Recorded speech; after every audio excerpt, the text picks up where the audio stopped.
നമ്മുടെ PSCയുടെ district executive officer എന്ന് പറയുന്ന എക്സാമിന്റെ ലേബർ ലോ എന്ന് പറയുന്ന ഭാഗത്തിലേക്ക് ലേബർ ലോ എന്ന് പറയുന്ന മൊഡ്യൂൾ ആണ് നമ്മൾ ഇന്ന് ഡിസ്കസ് ചെയ്യാനായിട്ട് പോകുന്നത്. അതിൽ ഫസ്റ്റ് മൊഡ്യൂൾ ആണ് നമ്മൾ ഇന്ന് ഡിസ്കസ് ചെയ്യാൻ പോകുന്നത്. അല്ല, എല്ലാ ആ മൊഡ്യൂളിൽ കൊടുത്തിട്ടുള്ള മുഴുവനും കാര്യങ്ങളും നമ്മളിവിടെ ഇന്ന് ഡിസ്കസ് ചെയ്യുന്നുണ്ട്. മുഴുവൻ കാര്യങ്ങളും നമ്മളിന്ന് ഡിസ്കസ് ചെയ്യുന്നുണ്ട്. അപ്പൊ ഞാനിവിടെ നിങ്ങൾക്ക് കാണാം സ്ലൈഡിൽ ലേബർ ലോസ് മൊഡ്യൂൾ 1. അപ്പോൾ അതിലുള്ള കംപ്ലീറ്റ് കാര്യങ്ങളും, അതായത് മൊഡ്യൂൾ 1 നോക്കുകയാണെന്നുണ്ടെങ്കിൽ നമ്മുടെ ILO മുതൽ ഇന്റർനാഷണൽ ലേബർ ഓർഗനൈസേഷൻ മുതൽ നമ്മൾ അങ്ങോട്ട് എന്ത് ചെയ്യുന്നുണ്ട്, മുഴുവൻ കാര്യങ്ങളും നമ്മൾ ഇന്ന് ചർച്ച ചെയ്യുന്നുണ്ട്. അപ്പോൾ അതിന്റെ ഭാഗമായിക്കൊണ്ട് നമ്മൾ ഫസ്റ്റ് മൊഡ്യൂൾ നമ്മൾ ഓരോന്ന് നമ്മൾ ഡിസ്കസ് ചെയ്യാനായിട്ട് പോവുകയാണ്. അപ്പോൾ നിങ്ങൾക്ക് ഇപ്പോൾ സ്ലൈഡിൽ നിന്ന് നമുക്ക് കാണാൻ സാധിക്കുന്നുണ്ട് ILO international Labour organisation. International Labour organisation എന്ന് പറയുന്ന ഭാഗമാണ് നമുക്ക് ആദ്യം നമ്മുടെ ആ മൊഡ്യൂളിൽ നമ്മുടെ ILO അതിന്റെ മാൻഡേറ്റുകൾ എന്തെല്ലാമാണ് എന്നുള്ളതാണ് നമ്മൾ ഈ ഒരു ഭാഗത്ത് നമ്മൾ ഡിസ്കസ് ചെയ്യാനായിട്ട് പോകുന്നത്. അപ്പോൾ നമുക്കറിയാം ഇന്റർനാഷണൽ ലേബർ ഓർഗനൈസേഷൻ എന്ന് പറയുന്ന സംഘടന ഇവിടെ 1919 1919 ട്രീറ്റി ഓഫ് വേഴ്സൈൽസ് എന്നറിയപ്പെടുന്ന ട്രീറ്റിയിലൂടെ രൂപീകരിക്കപ്പെട്ട ഒരു സംഘടനയാണ്. ഈ ILO കുറിച്ച് പറയുകയാണെന്നുണ്ടെങ്കിൽ ലോകത്തിലെ യുണൈറ്റഡ് നേഷൻസ് ഏജൻസിയുടെ അല്ലെങ്കിൽ UN ഏക ട്രീപാർഷൈറ്റ് ഏജൻസി എന്നറിയപ്പെടുന്ന ഒരു സംഘടനയാണ് ILO. അപ്പൊ എന്താണ് ഈ ട്രീപാർഷൈറ്റ് എന്ന് പറഞ്ഞു കഴിഞ്ഞാൽ? അതായത് ഈ സംഘടനയിൽ ഗവൺമെന്റിന്റെയും എംപ്ലോയർ എന്ന് വെച്ചാൽ സ്ഥാപന ഉടമകളുടെയും വർക്കേഴ്സിന്റെയും പ്രതിനിധികൾ ഈ പറഞ്ഞിട്ടുള്ള ILO എന്ന് പറയുന്ന ഈ ഏജൻസിയിൽ പ്രതിനിധികളായിട്ട് ഉണ്ട് എന്നുള്ളത് കൃത്യമായിട്ട് മനസ്സിലാക്കുക. അപ്പൊ ലോകത്തിലെ ഏറ്റവും, അതായത് നമ്മൾ ഏറ്റവും വൺ ഓഫ് ദ ഓൾഡസ്റ്റ് ഏജൻസിയാണ് ILO എന്ന് അറിയപ്പെടുന്നത്. മാത്രവുമല്ല ഇത് ലോകത്തിലെ UN ഏക ഏജൻസിയാണ് എന്ത്, ട്രീപാർഷൈറ്റ് എന്ന് പറഞ്ഞു കഴിഞ്ഞാൽ സാധാരണ നമ്മൾ ഗവൺമെന്റിനെയും എംപ്ലോയറിനെയും വർക്കേഴ്സിന്റെയും പ്രതിനിധികൾ ഈ പറഞ്ഞിട്ടുള്ള ILO അംഗങ്ങളായിട്ടുണ്ട് എന്നുള്ളത് കൃത്യമായിട്ട് മനസ്സിലാക്കുക. സാധാരണ മറ്റ് UN ഏജൻസികളെല്ലാം സർക്കാരിന്റെ പ്രതിനിധികളാണ്. ഇപ്പൊ നിങ്ങൾക്ക് യുനെസ്കോ നോക്കുകയാണെന്നുണ്ടെങ്കിൽ എല്ലാം നിങ്ങൾക്ക് കാണാൻ പറ്റുന്നത് സർക്കാർ, ഒരു രാജ്യത്തിന്റെ ഗവൺമെന്റിനെ പ്രതിനിധീകരിച്ചുകൊണ്ടാണ് ഈ സംഘടനകളിലെല്ലാം അംഗങ്ങളായിട്ട് പോകുന്നത്. പക്ഷേ ഈ ILO എന്ന് പറയുന്ന the only agency in the world which is tripartite, which comprised of representatives of governments, employers and workers എന്നുള്ളത് നിങ്ങൾ മനസ്സിലാക്കുക.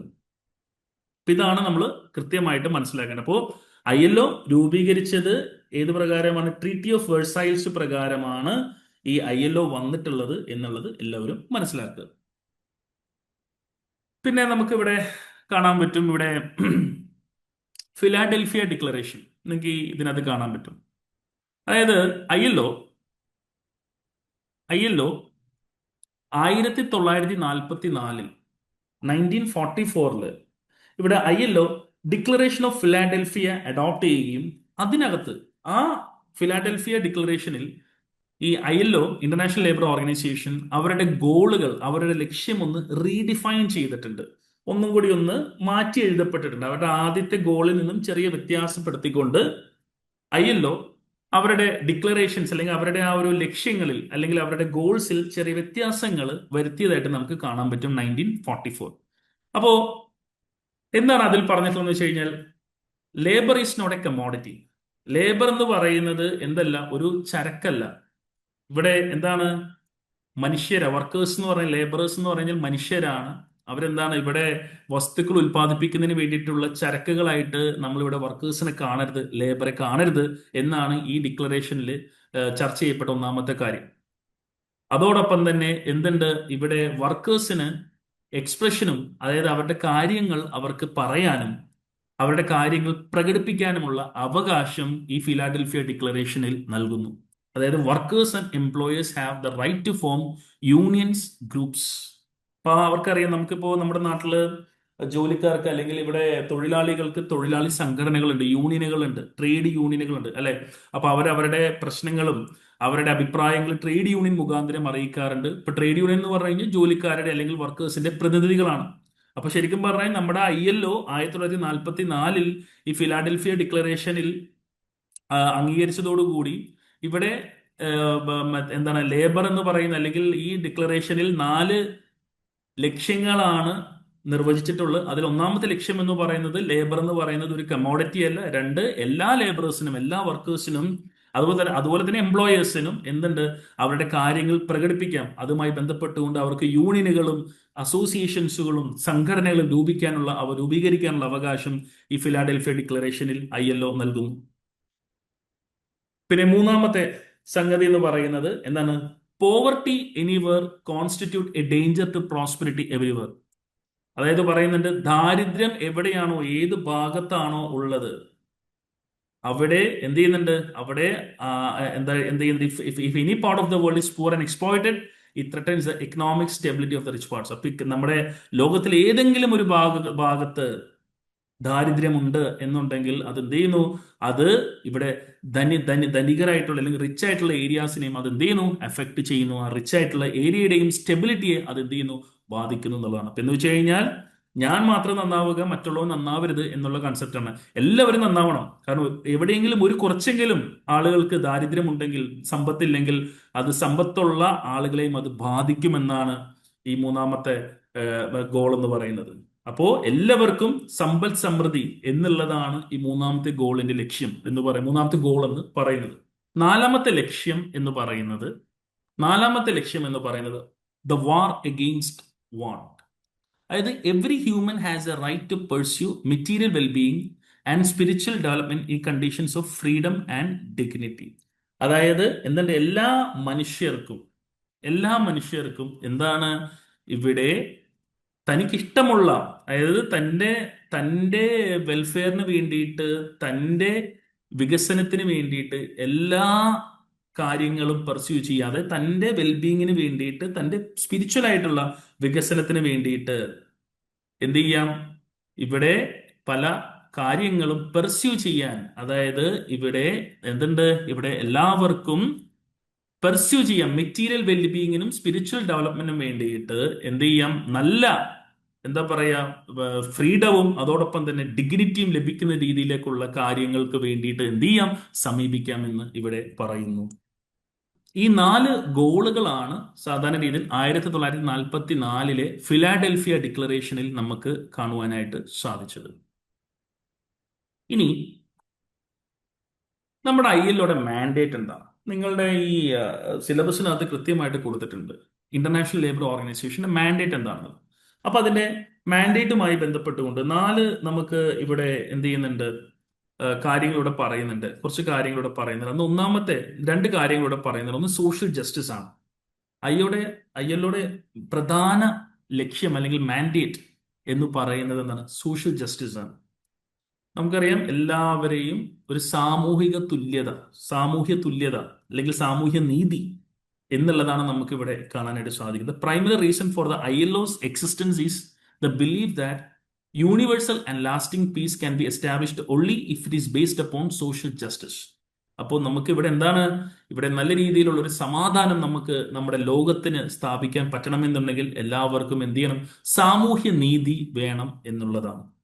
പിന്നെ ഡീസന്റ് വർക്ക് അജണ്ട, അതായത് എല്ലാവർക്കും എന്താ പറയാ, നല്ല ഒരു വർക്കിംഗ് അറ്റ്മോസ്ഫിയർ, അല്ലെ? അതായത് എല്ലാവർക്കും തുല്യ അവകാശങ്ങൾ നൽകുന്ന, തുല്യ അവസരങ്ങൾ നൽകുന്ന, അല്ലെ? എല്ലാവർക്കും വളരെ പ്രൊഡക്റ്റീവായിട്ട് സ്വാതന്ത്ര്യത്തോടു കൂടിയും സുരക്ഷയോടും കൂടിയും അഭിമാനത്തോടു കൂടിയും വർക്ക് ചെയ്യാവുന്ന ഒരു സാഹചര്യം, അല്ലെങ്കിൽ അതിനു വേണ്ടിയിട്ടുള്ള ഒരു വർക്കിംഗ് സാഹചര്യം, അല്ലെങ്കിൽ വർക്ക് ചെയ്യുന്നതിന് വേണ്ടിയിട്ടുള്ള അവസരങ്ങൾ എന്ത് ചെയ്യണം, ജോലി സ്ഥലങ്ങളിലും രാജ്യത്തും ഉണ്ടാവണം എന്നുള്ളത് ILOയുടെ വലിയൊരു മാൻഡേറ്റ് ആണ്, വലിയൊരു ലക്ഷ്യമാണ് എന്നുള്ളത് മനസ്സിലാവും. അപ്പൊ ഡീസന്റ് വർക്ക്, അപ്പൊ എല്ലാവരെയും വളരെ കഷ്ടപ്പെട്ട്, അതായത് വളരെ ദുർഘടകമായ സാഹചര്യത്തിൽ ഇവിടെ ജോലി ചെയ്യിപ്പിക്കുക. ബോണ്ടഡ് ലേബർ സിസ്റ്റം, സ്ലേവറി നമുക്കറിയാം, കഷ്ടപ്പെട്ട് പണിയെടുപ്പിക്കുക. അതായത് ഇപ്പോ ഇതിന്റെയൊക്കെ ഈ ILOയുടെ ലക്ഷ്യമാണ് നമുക്കിപ്പോ ഫാക്ടറീസ് ആക്ടിനകത്ത് നമുക്ക് കാണാൻ പറ്റും. എക്സ്പ്ലോയിറ്റേഷൻ, ജോലിക്കാർക്ക് എന്താ പറയാ, ഈ പറയുന്ന രീതിയിലുള്ള ചൂഷണങ്ങൾക്ക് അവർ വിധേയപ്പെടുന്നില്ല. അവർക്ക് നല്ല രീതിയിൽ അവരുടെ വെൽഫെയർ, അവരുടെ ക്ഷേമം കാംക്ഷിച്ചുകൊണ്ട് നല്ലൊരു ജോലി സാഹചര്യം, വർക്കിംഗ് പ്ലേസ് ഒക്കെ ഉള്ളത് ഈ ILOയുടെ ഈ പ്രവർത്തനങ്ങൾ മൂലമാണെന്നുള്ളത് എല്ലാവർക്കും മനസ്സിലാക്കുക. പിന്നെ ഞാൻ നിങ്ങളോട് പറഞ്ഞു, ILO എന്ന് പറയുന്നത് ഒരു ട്രിപാർഷേറ്റ് കമ്പോസിഷൻ ആണ്. കാരണം ഞാൻ ഓൾറെഡി നിങ്ങളുടെ അടുത്ത് ഞാൻ ഡിസ്കസ് ചെയ്തിട്ടുണ്ടായിരുന്നു. എന്തായിരുന്നു, നമ്മള് ലോകത്തിലെ എന്താണ് ഏക ഒരു ഏജൻസിയാണ്, UN ഏജൻസിയാണ്. അവിടെ എന്തുകൊണ്ടാണ് അവിടെ ഗവൺമെന്റിന്റെയും എംപ്ലോയർമാരുടെയും വർക്കേഴ്സിന്റെയും പ്രതിനിധികളുള്ള ഏക UN ഏജൻസിയാണ് ഈ പറഞ്ഞ നമ്മളുടെ എന്താണ് ഈ പറഞ്ഞ ILO എന്ന് പറയുന്നത്. അപ്പൊ ഇതൊരു ഗവൺമെന്റിന്റെയും എംപ്ലോയർ എന്ന് പറയുന്നത് നമുക്കറിയാം ബിസിനസ് ഓണേഴ്സ്, സ്ഥാപനങ്ങളുടെ മറ്റേ സ്ഥാപനങ്ങളുടെയും ബിസിനസ് കമ്പനികളുടെയും ഫാക്ടറിയുടെയൊക്കെ ഉടമസ്ഥരെയാണ് നമ്മൾ എംപ്ലോയർ എന്ന് വിളിക്കുക. അവരുടെയും അതോടൊപ്പം തന്നെ വർക്കേഴ്സ്, ജോലിക്കാരുടെയും പ്രതിനിധികൾ എന്ത് ചെയ്യുന്നുണ്ട്, ഈ പറഞ്ഞിട്ടുള്ള ഈ ILOയുടെ പ്രതിനിധികളായിട്ട് നമുക്ക് കാണാനായിട്ട് സാധിക്കുന്നുണ്ട്. അപ്പൊ അതുകൊണ്ടാണ് നമ്മൾ എന്താ പറയാ ഇതിനെ, ഈ ILOനെ നമുക്കൊരു 3-legged സ്റ്റൂൾ എന്ന് വിളിക്കുന്നത്. 3-legged സ്റ്റൂൾ, അതായത് ത്രീ ലെഗ്ഡ് സ്റ്റൂൾ, നമ്മൾ മൂന്ന് എന്താ പറയുക കാലുള്ള മറ്റേ സ്റ്റൂൾ എന്ന് വിളിക്കുന്നത്. കാരണം അതിൽ ഒരു കാല് നഷ്ടപ്പെട്ടാൽ എന്ത് സംഭവിക്കും, ILO എന്ന് പറയുന്ന സംഘടന ഇല്ല എന്നുള്ളതാണ്. അപ്പോ ഇത് മൂന്ന് കാലുകൾ, ഈ 3 ലെഗും കൂടി ചേരുമ്പോഴാണ് അതിനെ ILO എന്ന് വിളിക്കുന്നത്. അപ്പോ നിങ്ങൾക്ക് ചോദിക്കാം, ഈ ILOയില് എത്ര പേരുടെ, ഒരു രാജ്യത്തിൽ നിന്നും എത്ര പേരുടെ പ്രതിനിധികളാണ് പോവാറുള്ളത്? ഉദാഹരണം നമുക്ക് ഇന്ത്യയുടെ കേസ് എടുക്കാം. ഇന്ത്യയുടെ കേസിലാണെങ്കിൽ സാധാരണ ഗവൺമെന്റ് ഓഫ് ഇന്ത്യയെ പ്രതിനിധീകരിച്ചുകൊണ്ട് 2 പേര്, 2 ഗവൺമെന്റ് ഡെലിഗേറ്റ്സ്. ഇന്ത്യയിൽ നിന്നും എംപ്ലോയർ, അതായത് സ്ഥാപനത്തിന്റെ ഉടമസ്ഥരെ പ്രതിനിധീകരിച്ചുകൊണ്ട് ഒരാളും വർക്കറിനെ പ്രതിനിധീകരിച്ചുകൊണ്ട് ഒരാളും. ഇപ്പൊ നമുക്കിപ്പോ എംപ്ലോയറിൽ നിന്നാണെങ്കിൽ നമുക്കിപ്പോ ഉദാഹരണം FICCI, federation of Indian chamber of commerce and industry, നമുക്കറിയാം കുറെ ബിസിനസ്സുകാരുടെ സംഘടനയാണ്. അല്ലെങ്കിൽ CCIA, confederation of Indian industry, അല്ലെ? ഇനി എംപ്ലോയർ ആണെങ്കിൽ എംപ്ലോയറെ പ്രതിനിധീകരിച്ചുകൊണ്ട് വേണമെന്നുണ്ടെങ്കിൽ നമുക്ക് ഇന്ത്യയിലെ ഏതെങ്കിലും ഫേമസ് ആയിട്ടുള്ള തൊഴിലാളി സംഘടനകളുണ്ട്. ഇപ്പൊ നമുക്ക് ഇവിടെ INTUC ഉണ്ട്, CITU ഉണ്ട്, AITUC ഉണ്ട്, all India trade union Congress ഉണ്ട്, ഇന്റർനാഷണൽ ട്രേഡ് യൂണിയൻ കോൺഗ്രസ് ഉണ്ട്, BMS ഉണ്ട്, അല്ലെ? ഇങ്ങനെയുള്ള ഏതെങ്കിലും ഒരു തൊഴിലാളി യൂണിയന് എന്ത് ചെയ്യാൻ പറ്റും, ഇവിടെ ILOയിൽ പ്രതിനിധിയായിട്ട് പോവാനായിട്ട് സാധിക്കും എന്നുള്ളതാണ്. ഓക്കെ, ഇനി നമ്മൾ അടുത്ത ഒരു സംഗതി എന്ന് മനസ്സിലാക്കേണ്ടത് സ്ട്രക്ചറാണ്. നമ്മുടെ ILOയുടെ സ്ട്രക്ചർ. അപ്പോൾ ILOയുടെ സ്ട്രക്ചറിനെ കുറിച്ച് ഡിസ്കസ് ചെയ്യാനാണെന്നുണ്ടെങ്കിൽ ഇവിടെ ILOയ്ക്ക് 3 ഓർഗൻസ് ആണുള്ളത്.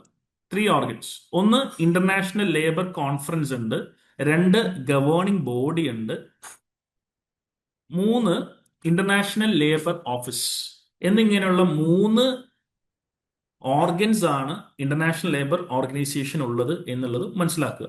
അപ്പോൾ ഞാൻ ആദ്യമേ പറയാൻ ഒരു പോയിന്റ് വിട്ടുപോയത്, ഇന്റർനാഷണൽ ലേബർ ഓർഗനൈസേഷൻ ആണ് ഞാൻ പറഞ്ഞല്ലോ നമ്മുടെ ലോകത്തിലുള്ള എല്ലാ ലേബർ നിയമങ്ങൾ ഉണ്ടാക്കുന്നതിന് വേണ്ടിയിട്ടുള്ള പോളിസീസും മറ്റും അനൗൺസ് ചെയ്യുന്നത്. അതോടൊപ്പം തന്നെ പല കൺവെൻഷൻസുകൾ, രാജ്യങ്ങൾ അഡോപ്റ്റ് ചെയ്യേണ്ട ലേബർ റൈറ്റ്സിനെ പ്രൊട്ടക്ട് ചെയ്യുന്നതിന് വേണ്ടിയുള്ള കൺവെൻഷൻസ് ഉണ്ടാക്കുന്ന, പോളിസീസ് ഉണ്ടാക്കുന്ന, നോട്ടിഫിക്കേഷൻസ് ഇറക്കുന്ന ഒരു അന്താരാഷ്ട്ര സംഘടനയാണ്. UN ഏജൻസിയാണ് എന്ത് ILO എന്ന് പറയുന്നത് മനസ്സിലാക്കുക.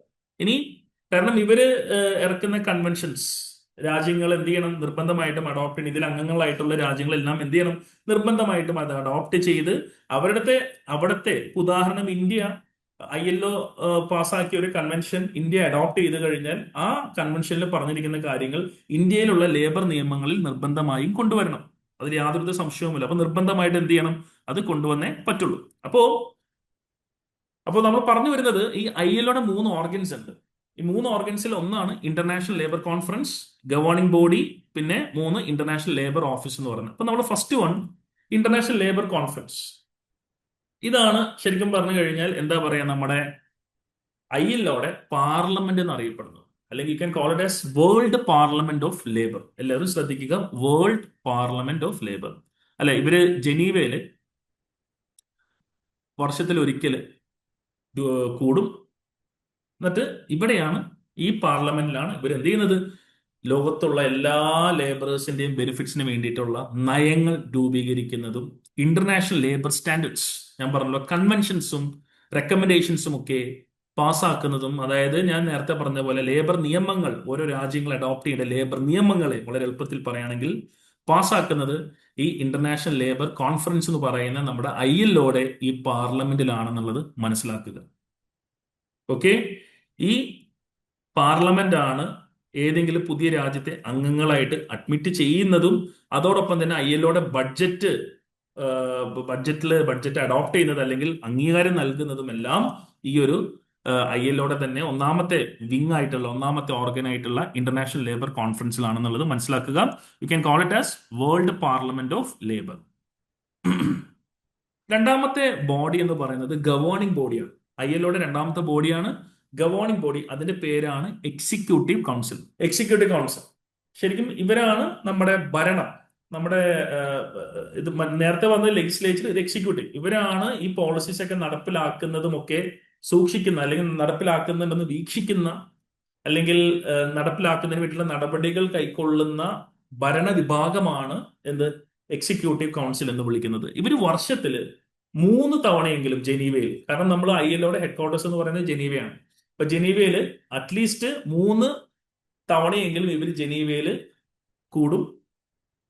എന്നിട്ട് ILO എടുത്തിട്ടുള്ള അല്ലെങ്കിൽ ഇന്റർനാഷണൽ ലേബർ ഓർഗനൈസേഷന് നമ്മുടെ പാർലമെന്റ് എടുത്തിട്ടുള്ള പോളിസികളുമായി ബന്ധപ്പെട്ടുകൊണ്ടുള്ള തീരുമാനങ്ങൾ എടുക്കും.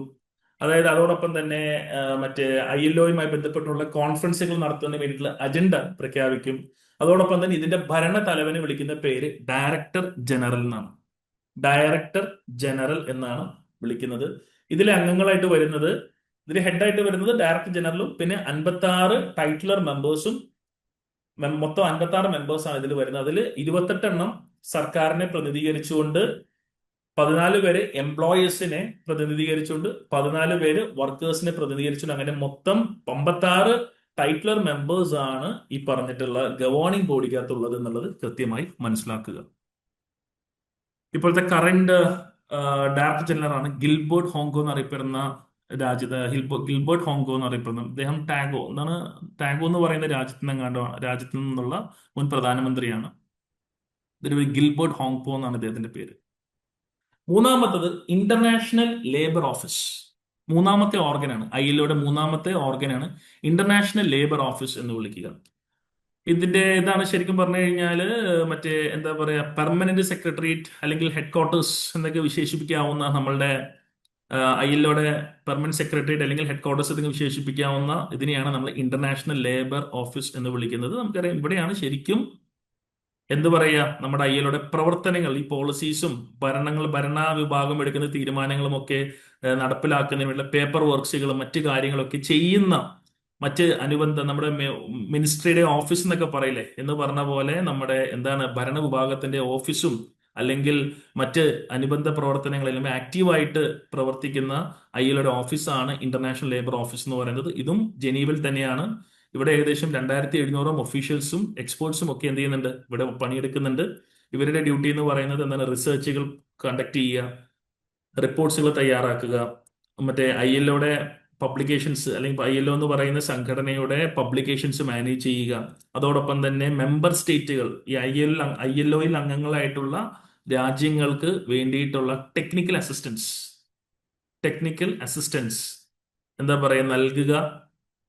അല്ലെങ്കിൽ ഉദാഹരണം ഇന്ത്യ ഒരു ലേബർ നിയമം അഡോപ്റ്റ് ചെയ്ത് കഴിഞ്ഞാൽ ആ നിയമവുമായി ബന്ധപ്പെട്ടുകൊണ്ട് എന്തെങ്കിലും ക്ലാരിഫിക്കേഷൻസ്, എന്തെങ്കിലും കാര്യങ്ങൾക്ക് സഹായമോ അല്ലെങ്കിൽ എന്തെങ്കിലും തരത്തിലുള്ള മറ്റേ ക്ലാരിഫിക്കേഷൻസോ എന്തെങ്കിലും മറ്റേ ഡൗട്ട്സുകളോ ഒക്കെ ഉണ്ടെങ്കിൽ ക്ലിയർ ചെയ്ത് കൊടുക്കുന്നത് നമ്മളുടെ ഈ ഇന്റർനാഷണൽ ലേബർ ഓഫീസ് ആണെന്നുള്ളത് എല്ലാവരും മനസ്സിലാക്കുക. അപ്പൊ അങ്ങനെ 3 സ്ട്രക്ചറുകളാണ്, 3 ഓർഗൻസ് ആണ് നമ്മളുടെ ഇന്റർനാഷണൽ ലേബർ ഓർഗനൈസേഷൻ ഉള്ളതെന്ന് മനസ്സിലാക്കുക. International labour conference, governing body and finally international labour office എന്നിങ്ങനെ 3 ഓർഗൻസ് ആണ് ഉള്ളതെന്നുള്ളത് കൃത്യമായിട്ട് മനസ്സിലാക്കുക. ഇനി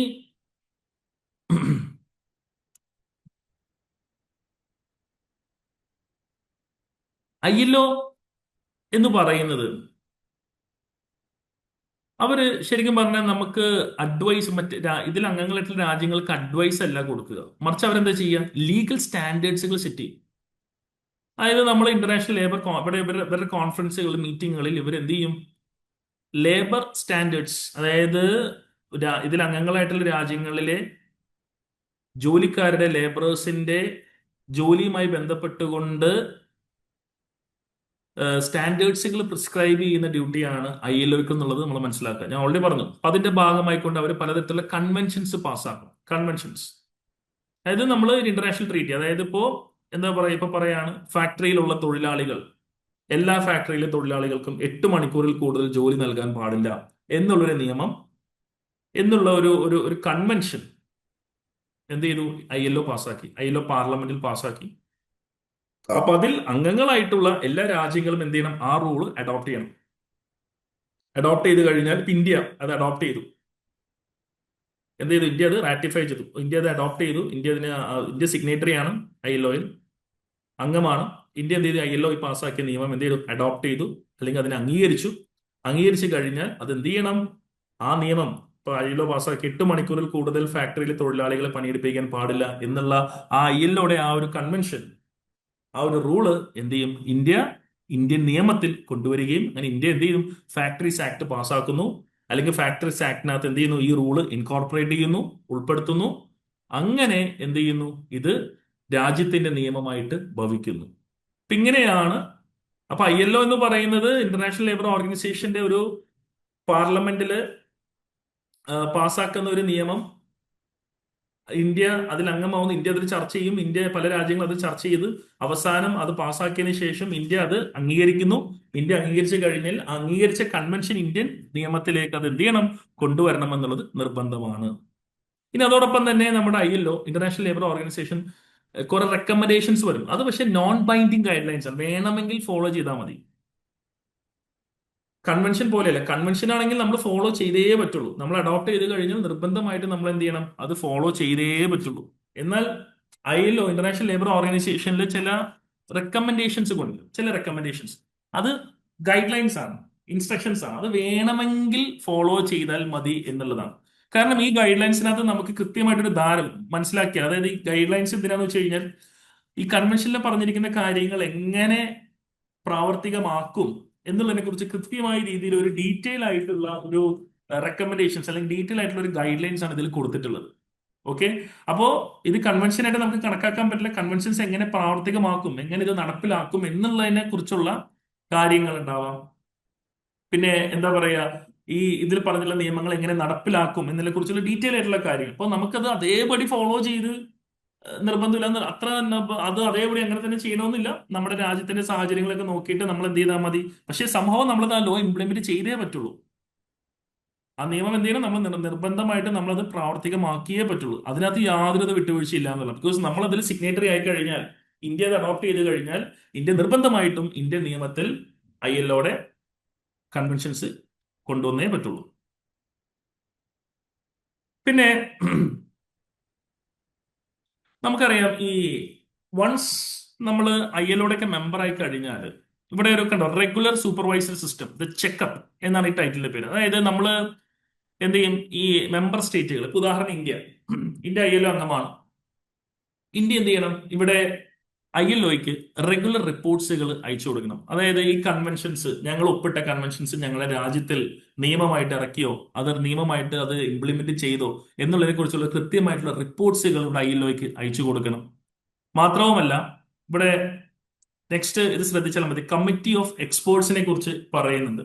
അതായത് നമ്മൾ ഈ ഗവൺമെന്റ് രാജ്യം ഇന്ത്യ അയച്ചു കൊടുത്തു. ഇന്ത്യയുടെ ഈ റിപ്പോർട്ട് 20ഓളം വരുന്ന ഹൈ ലെവൽ ലീഗൽ എക്സ്പേർട്സ് ഉണ്ട് അവിടെ. ഈ ILOയുടെ മറ്റേ ഭരണവിഭാഗത്തിൽ നമുക്ക് ഇവിടെയുള്ള എക്സ്പേർട്സ്, നമ്മൾ നേരത്തെ പറഞ്ഞില്ലേ, മൂന്നാമത്തെ ഇത് ജനീവയില് നമ്മൾ ഇത് നടത്തുന്ന. അപ്പൊ അവര് ഇതൊക്കെ പരിശോധിക്കും. ഈ ഹൈ ലെവൽ ലീഗൽ എക്സ്പേർട്സ് ആണ്. ഇവരിത് കൃത്യമായിട്ട് എന്തെങ്കിലും പരിശോധിക്കും, ഈ റിപ്പോർട്ട്സുകൾ. ഓക്കെ. എന്നിട്ട് അതിലെന്തെങ്കിലും ഗ്യാപ്പുകൾ ഉണ്ടോ എന്ന് നോക്കും.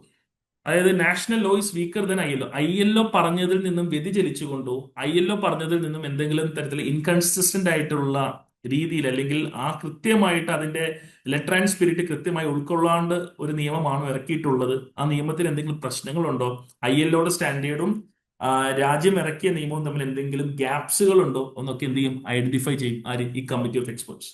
എന്നിട്ട് നമ്മുടെ ആനുവൽ ജനറൽ മീറ്റിംഗ്, ആനുവൽ കോൺഫറൻസിൽ, എല്ലാ വർഷവും ജൂണിലാണ് ILOയുടെ കോൺഫറൻസ് നടക്കുന്നത്. അപ്പോ ഈ ജൂൺ കോൺഫറൻസിൽ അല്ലെങ്കിൽ ഈ ആനുവൽ കോൺഫറൻസിനകത്ത് എന്ത് സംഭവിക്കും എന്ന് വെച്ച് കഴിഞ്ഞാൽ, നമ്മുടെ ഓൾറെഡി ഇന്ത്യയിൽ നിന്ന് ഗവൺമെന്റ് പ്രതിനിധിയും എംപ്ലോയറിനെ പ്രതിനിധീകരിച്ചുകൊണ്ടും വർക്കേഴ്സിനെ പ്രതിനിധീകരിച്ചുകൊണ്ട് ILOയുടെ വേൾഡ് മറ്റേ പാർലമെന്റിൽ സംഗമിക്കുമെന്ന് പറഞ്ഞു, അവിടെ ചർച്ച ചെയ്യുമെന്ന് പറഞ്ഞു അല്ലെ. എന്നിട്ട് ഈ മീറ്റിംഗിൽ പങ്കെടുക്കുമ്പോൾ എന്ത് ചെയ്യും?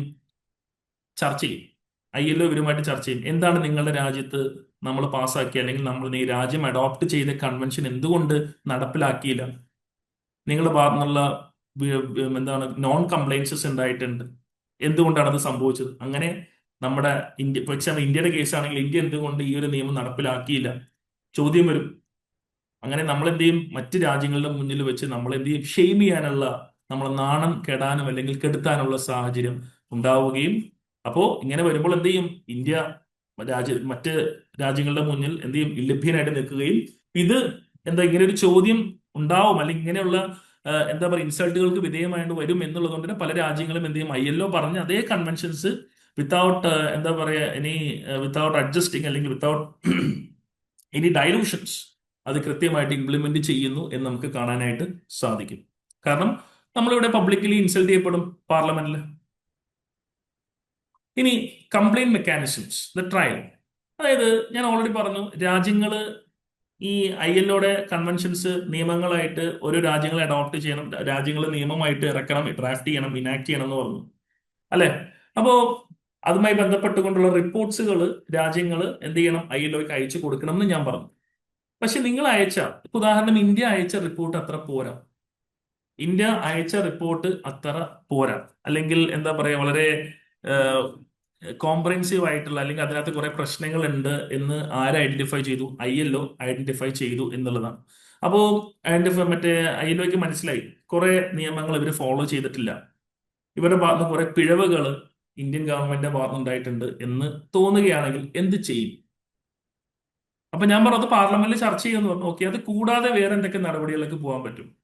ഉദാഹരണം, ഒന്നാമത്തെ കേസ് എന്ന് പറഞ്ഞാൽ ആർട്ടിക്കിൾ 24 പ്രകാരം, ILOയുടെ ആർട്ടിക്കിൾ 24 പ്രകാരം ഒരു ഇൻഡസ്ട്രിയൽ അസോസിയേഷൻ എംപ്ലോയർക്ക്, നമ്മൾ നേരത്തെ പറഞ്ഞല്ലോ എംപ്ലോയർമാരുടെ സംഘടനയ്ക്ക് ഒരു പരാതി കൊടുക്കണം. അവർക്ക് പറയാൻ എന്താണ്, ഇവിടെ ഇന്ത്യ ILO പറഞ്ഞ അതേ സ്റ്റാൻഡേർഡ് അനുസരിച്ചുകൊണ്ടുള്ള ലേബർ ലോ ഉണ്ടാക്കിയിട്ടില്ല, അത് പാലിക്കുന്നതിൽ ഇവിടെ വീഴ്ച വരുത്തിയിട്ടുണ്ട്. ഓഹോ, അങ്ങനെ സംഭവിച്ചാൽ എന്ത് ചെയ്യും? നമ്മുടെ ILO എന്ത് ചെയ്യുന്നുണ്ട്?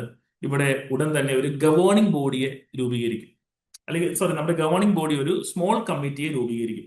എന്നിട്ട് അവരെടുത്ത് ഇതിനെക്കുറിച്ച് അന്വേഷിച്ചിട്ട് ഇന്ത്യയിലുള്ള സർക്കാരിനോട് ചോദിച്ച് ഇതിന്റെ ബേസിസിൽ അന്വേഷണമൊക്കെ നടത്തിയിട്ട് റിപ്പോർട്ട് സബ്മിറ്റ് ചെയ്യാനായിട്ട് പറയും. അപ്പൊ ഇവിടെ ഒരു സ്മോൾ കമ്മിറ്റിയെ എന്ത് ചെയ്യും?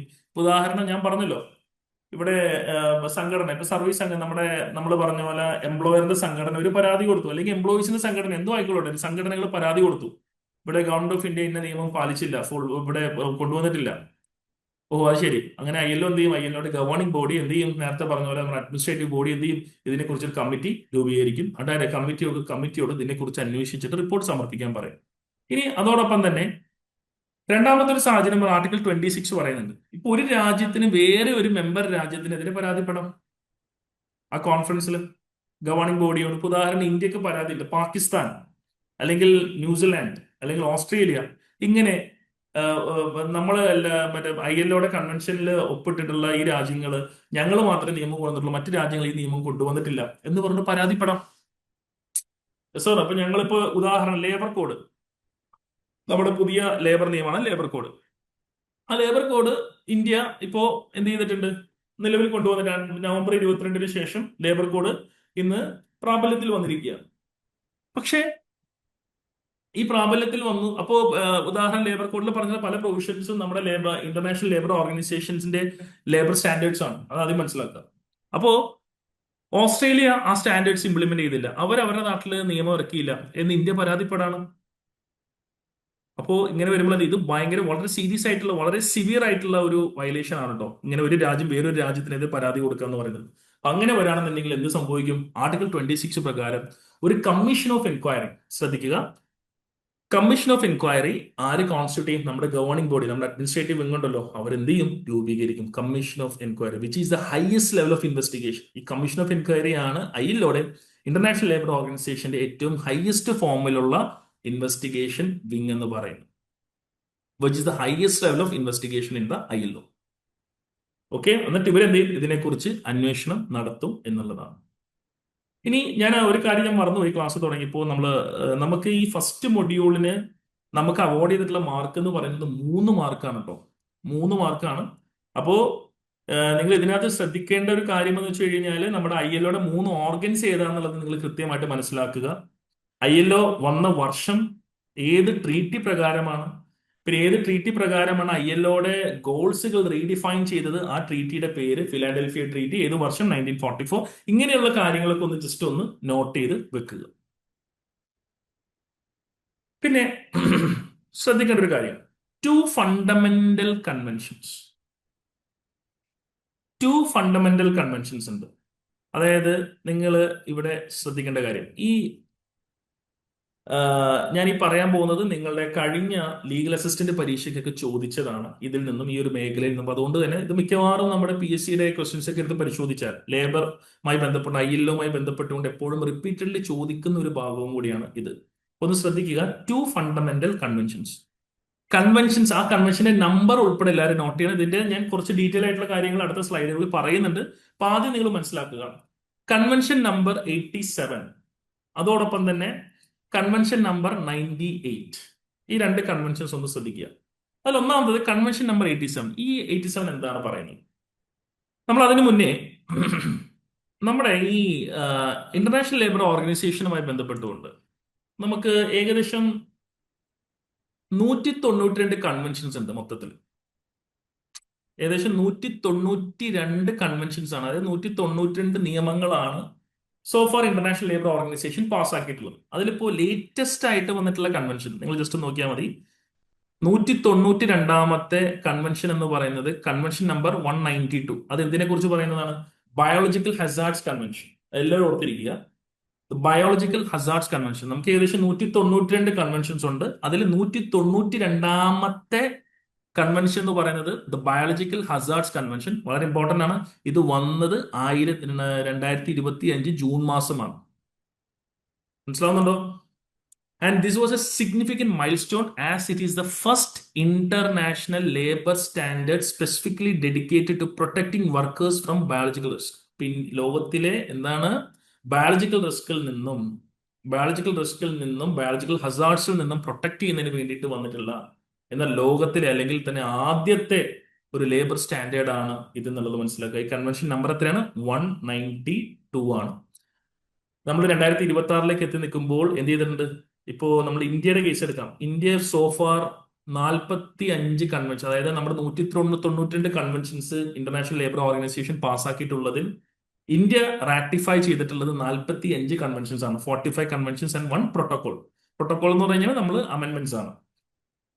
ഓക്കെ, 45 കൺവെൻഷൻസ് ഇന്ത്യ റാറ്റിഫൈ ചെയ്തിട്ടുണ്ട് ആൻഡ് 1 പ്രോട്ടോകോൾ. അതിൽ 42 എണ്ണം ഇന്ത്യ കൃത്യമായി അതുമായി ബന്ധപ്പെട്ടുകൊണ്ട് 42 കാര്യങ്ങളിൽ നിയമം ഇന്ത്യയിൽ ഇറക്കിയിട്ടുണ്ട്, ഇന്ത്യ പാസ്സാക്കിയിട്ടുണ്ട് എന്നുള്ളത് കൃത്യമായിട്ട് മനസ്സിലാക്കുക. ഇനി ഞാൻ ജസ്റ്റ് നിങ്ങളുടെ അടുത്ത് എത്ര കൺവെൻഷൻസ് ഉണ്ടെന്ന് പറഞ്ഞു തരാൻ വേണ്ടിയിട്ടാണ് ഇതിലേക്ക് എത്തിയത്. നമ്മൾ നേരത്തെ പറഞ്ഞതിലേക്ക് തന്നെ എത്തിയാണ്. 2 ഫണ്ടമെന്റൽ കൺവെൻഷൻ ശ്രദ്ധിക്കുക. അപ്പോ നമ്മുടെ 192 കൺവെൻഷൻസ് വന്നിട്ടുണ്ട്. ലേറ്റസ്റ്റ് കൺവെൻഷൻ വന്നത് 2025 ജൂൺ മാസമാണെന്നുള്ള ബയോളജിക്കൽ കൺവെൻഷൻ അല്ലെ. അപ്പൊ ആ കൺവെൻഷൻ ഓർത്തിരിക്കുക, ചിലപ്പോൾ പരീക്ഷയ്ക്ക് ചോദിക്കാം. Last convention 192nd convention. ഇനി ശ്രദ്ധിക്കുക, കൺവെൻഷൻ നമ്പർ 87 എന്ന് പറയുന്നത് ഫ്രീഡം ഓഫ് അസോസിയേഷൻ 1948 ഡേറ്റ് ഉൾപ്പെടെ കൊടുത്തിട്ടുണ്ട്. 1948 വന്ന ഐഎൽഒ പാസ്സാക്കിയിട്ടുള്ള ഒരു കൺവെൻഷൻ ആണ് കൺവെൻഷൻ നമ്പർ 87. അതിന്റെ പേര് ഫ്രീഡം ഓഫ് അസോസിയേഷൻ. ഇത് വളരെ വളരെ വളരെ വളരെ ഫേമസ് ആയിട്ടുള്ള ഒരു ലേബർ ട്രീറ്റിയാണ്. അതായത് ഇവിടെ ഒന്നുമില്ല, ഈ കൺവെൻഷൻ കൊണ്ട് ഉദ്ദേശിക്കുന്നത് വെച്ച് കഴിഞ്ഞാൽ വർക്കേഴ്സിന് സംഘടനകൾ രൂപീകരിക്കുന്നതിന് വേണ്ടിയിട്ട് ഐഎൽഒ നൽകുന്ന അവകാശമാണ് ഈ കൺവെൻഷൻ നമ്പർ 87 എന്ന് പറയാം. കണ്ടോ, it focuses on the right to organised without government interference. സർക്കാരിന്റെ ഇടപെടലുകൾ ഇല്ലാതെ ഒരു തൊഴിലാളികൾക്ക് അവർക്ക് തൊഴിലാളി യൂണിയനുകളും ഇവിടെ മീറ്റിംഗ് മറ്റേ എന്താണ് അസോസിയേഷൻ തുടങ്ങാനും യൂണിയൻ തുടങ്ങുന്നതിന് വേണ്ടിയിട്ടുള്ള അനുവാദം നൽകുന്ന ILO നൽകുന്ന അനുവാദമാണ് ഫ്രീഡം ഓഫ് അസോസിയേഷൻ 1948 എന്ന് പറയുന്നത്. അപ്പോൾ ഇത് പ്രകാരം വർക്കേഴ്സിനും എംപ്ലോയേഴ്സിനും, വർക്കേഴ്സിനും മാത്രമല്ല സ്ഥാപന ഉടമകൾക്കും ഇവിടെ എന്ത് ചെയ്യാൻ പറ്റും, ഇവിടെ ഓർഗനൈസേഷൻസ് തുടങ്ങാനും അതിൽ അംഗമാവാനും ഒക്കെ എന്താ പറയുക, സർക്കാരിന്റെ പെർമിഷൻ ഇല്ലാതെ തന്നെ തുടങ്ങാനും അതിൽ പ്രവർത്തിക്കാനും ഒക്കെയുള്ള അവകാശം ഇവിടെ നൽകുന്നു എന്നുള്ളതാണ്.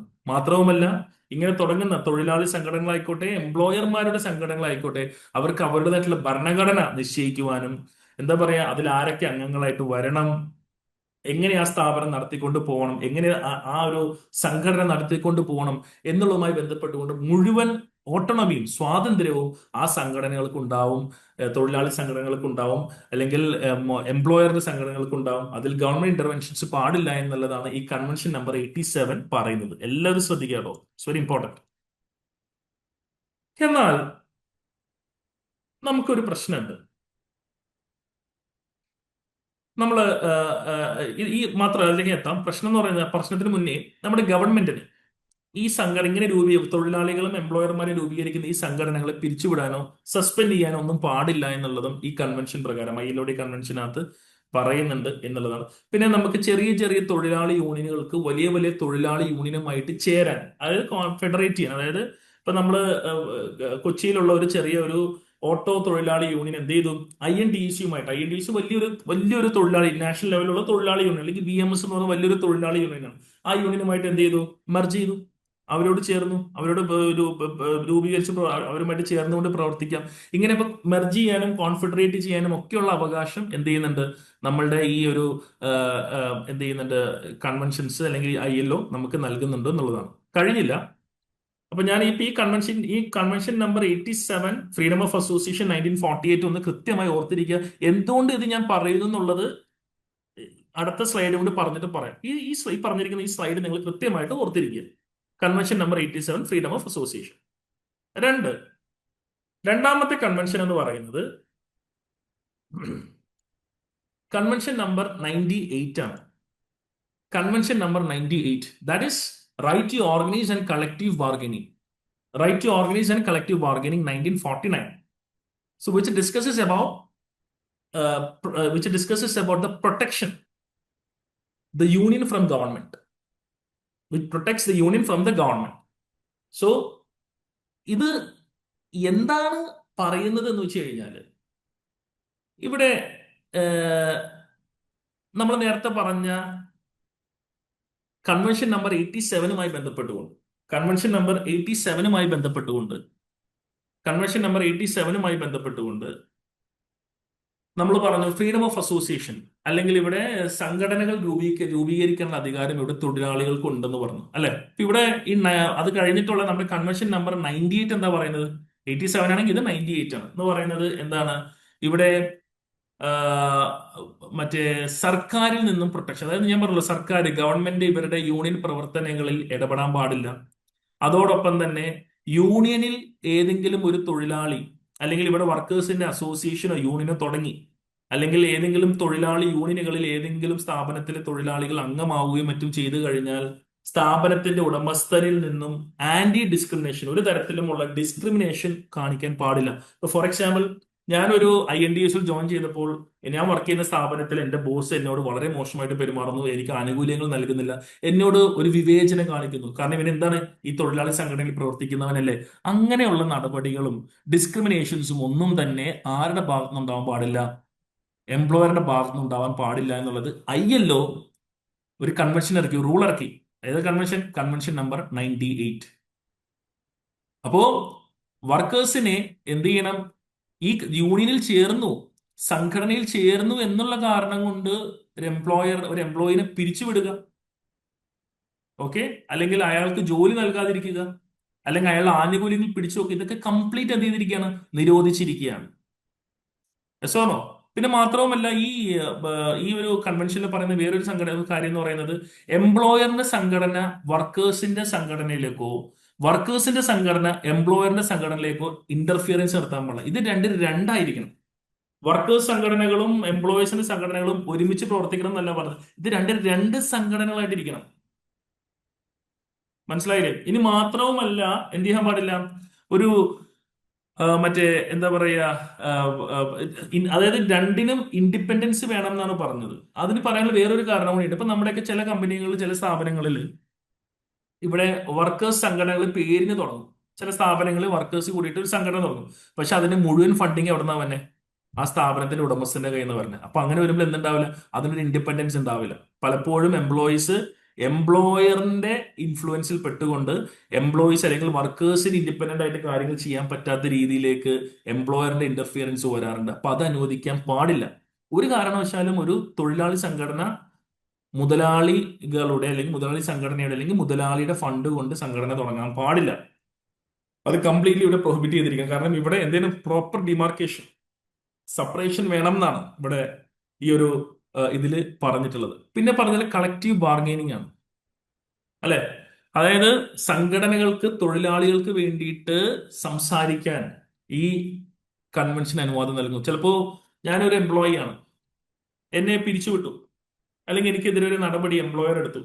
അപ്പൊ എനിക്ക് നേരിട്ട് എംപ്ലോയർ അടുത്ത് പോയി സംസാരിക്കാനുള്ള സാഹചര്യം എനിക്കില്ല. അപ്പൊ ഞാൻ എന്റെ പരാതി എന്റെ തൊഴിലാളി സംഘടനയോട് പറഞ്ഞു, എന്റെ യൂണിയനോട് പറഞ്ഞു. എന്റെ യൂണിയന് എനിക്ക് വേണ്ടിയിട്ട് എന്റെ യൂണിയന് എനിക്ക് വേണ്ടിയിട്ട് എന്ത് ചെയ്യാം, ഇവിടെ എംപ്ലോയറോട് സംസാരിക്കാം. അപ്പോ നമ്മുടെ ഈ കൺവെൻഷൻ നമ്പർ 98-ഉം അതോടൊപ്പം തന്നെ കൺവെൻഷൻ നമ്പർ 87-ഉം, ഈ രണ്ട് കൺവെൻഷൻസ് എല്ലാവരും ഒന്ന് ശ്രദ്ധിക്കുക. അപ്പോൾ convention number 87 freedom of association, നിങ്ങൾക്ക് യൂണിയൻ തുടങ്ങാനും മാത്രമല്ല യൂണിയൻ തുടങ്ങി എന്നുള്ള കാരണം കൊണ്ട് യൂണിയൻ അംഗമായിട്ടുള്ള എംപ്ലോയിക്കെതിരെ ഒരു തരത്തിലുള്ള ഡിസ്ക്രിമിനേഷനും പാടില്ല. അതോടൊപ്പം തന്നെ മറ്റേ എന്താ സർക്കാരിന്റെ പാടുന്ന ഇടപെടലുകൾ പാടില്ല. കളക്റ്റീവ് ബാർഗൈനിങ്ങിനുള്ള സ്കോപ്പ് യൂണിയന് നൽകണം എന്ന് പറഞ്ഞു.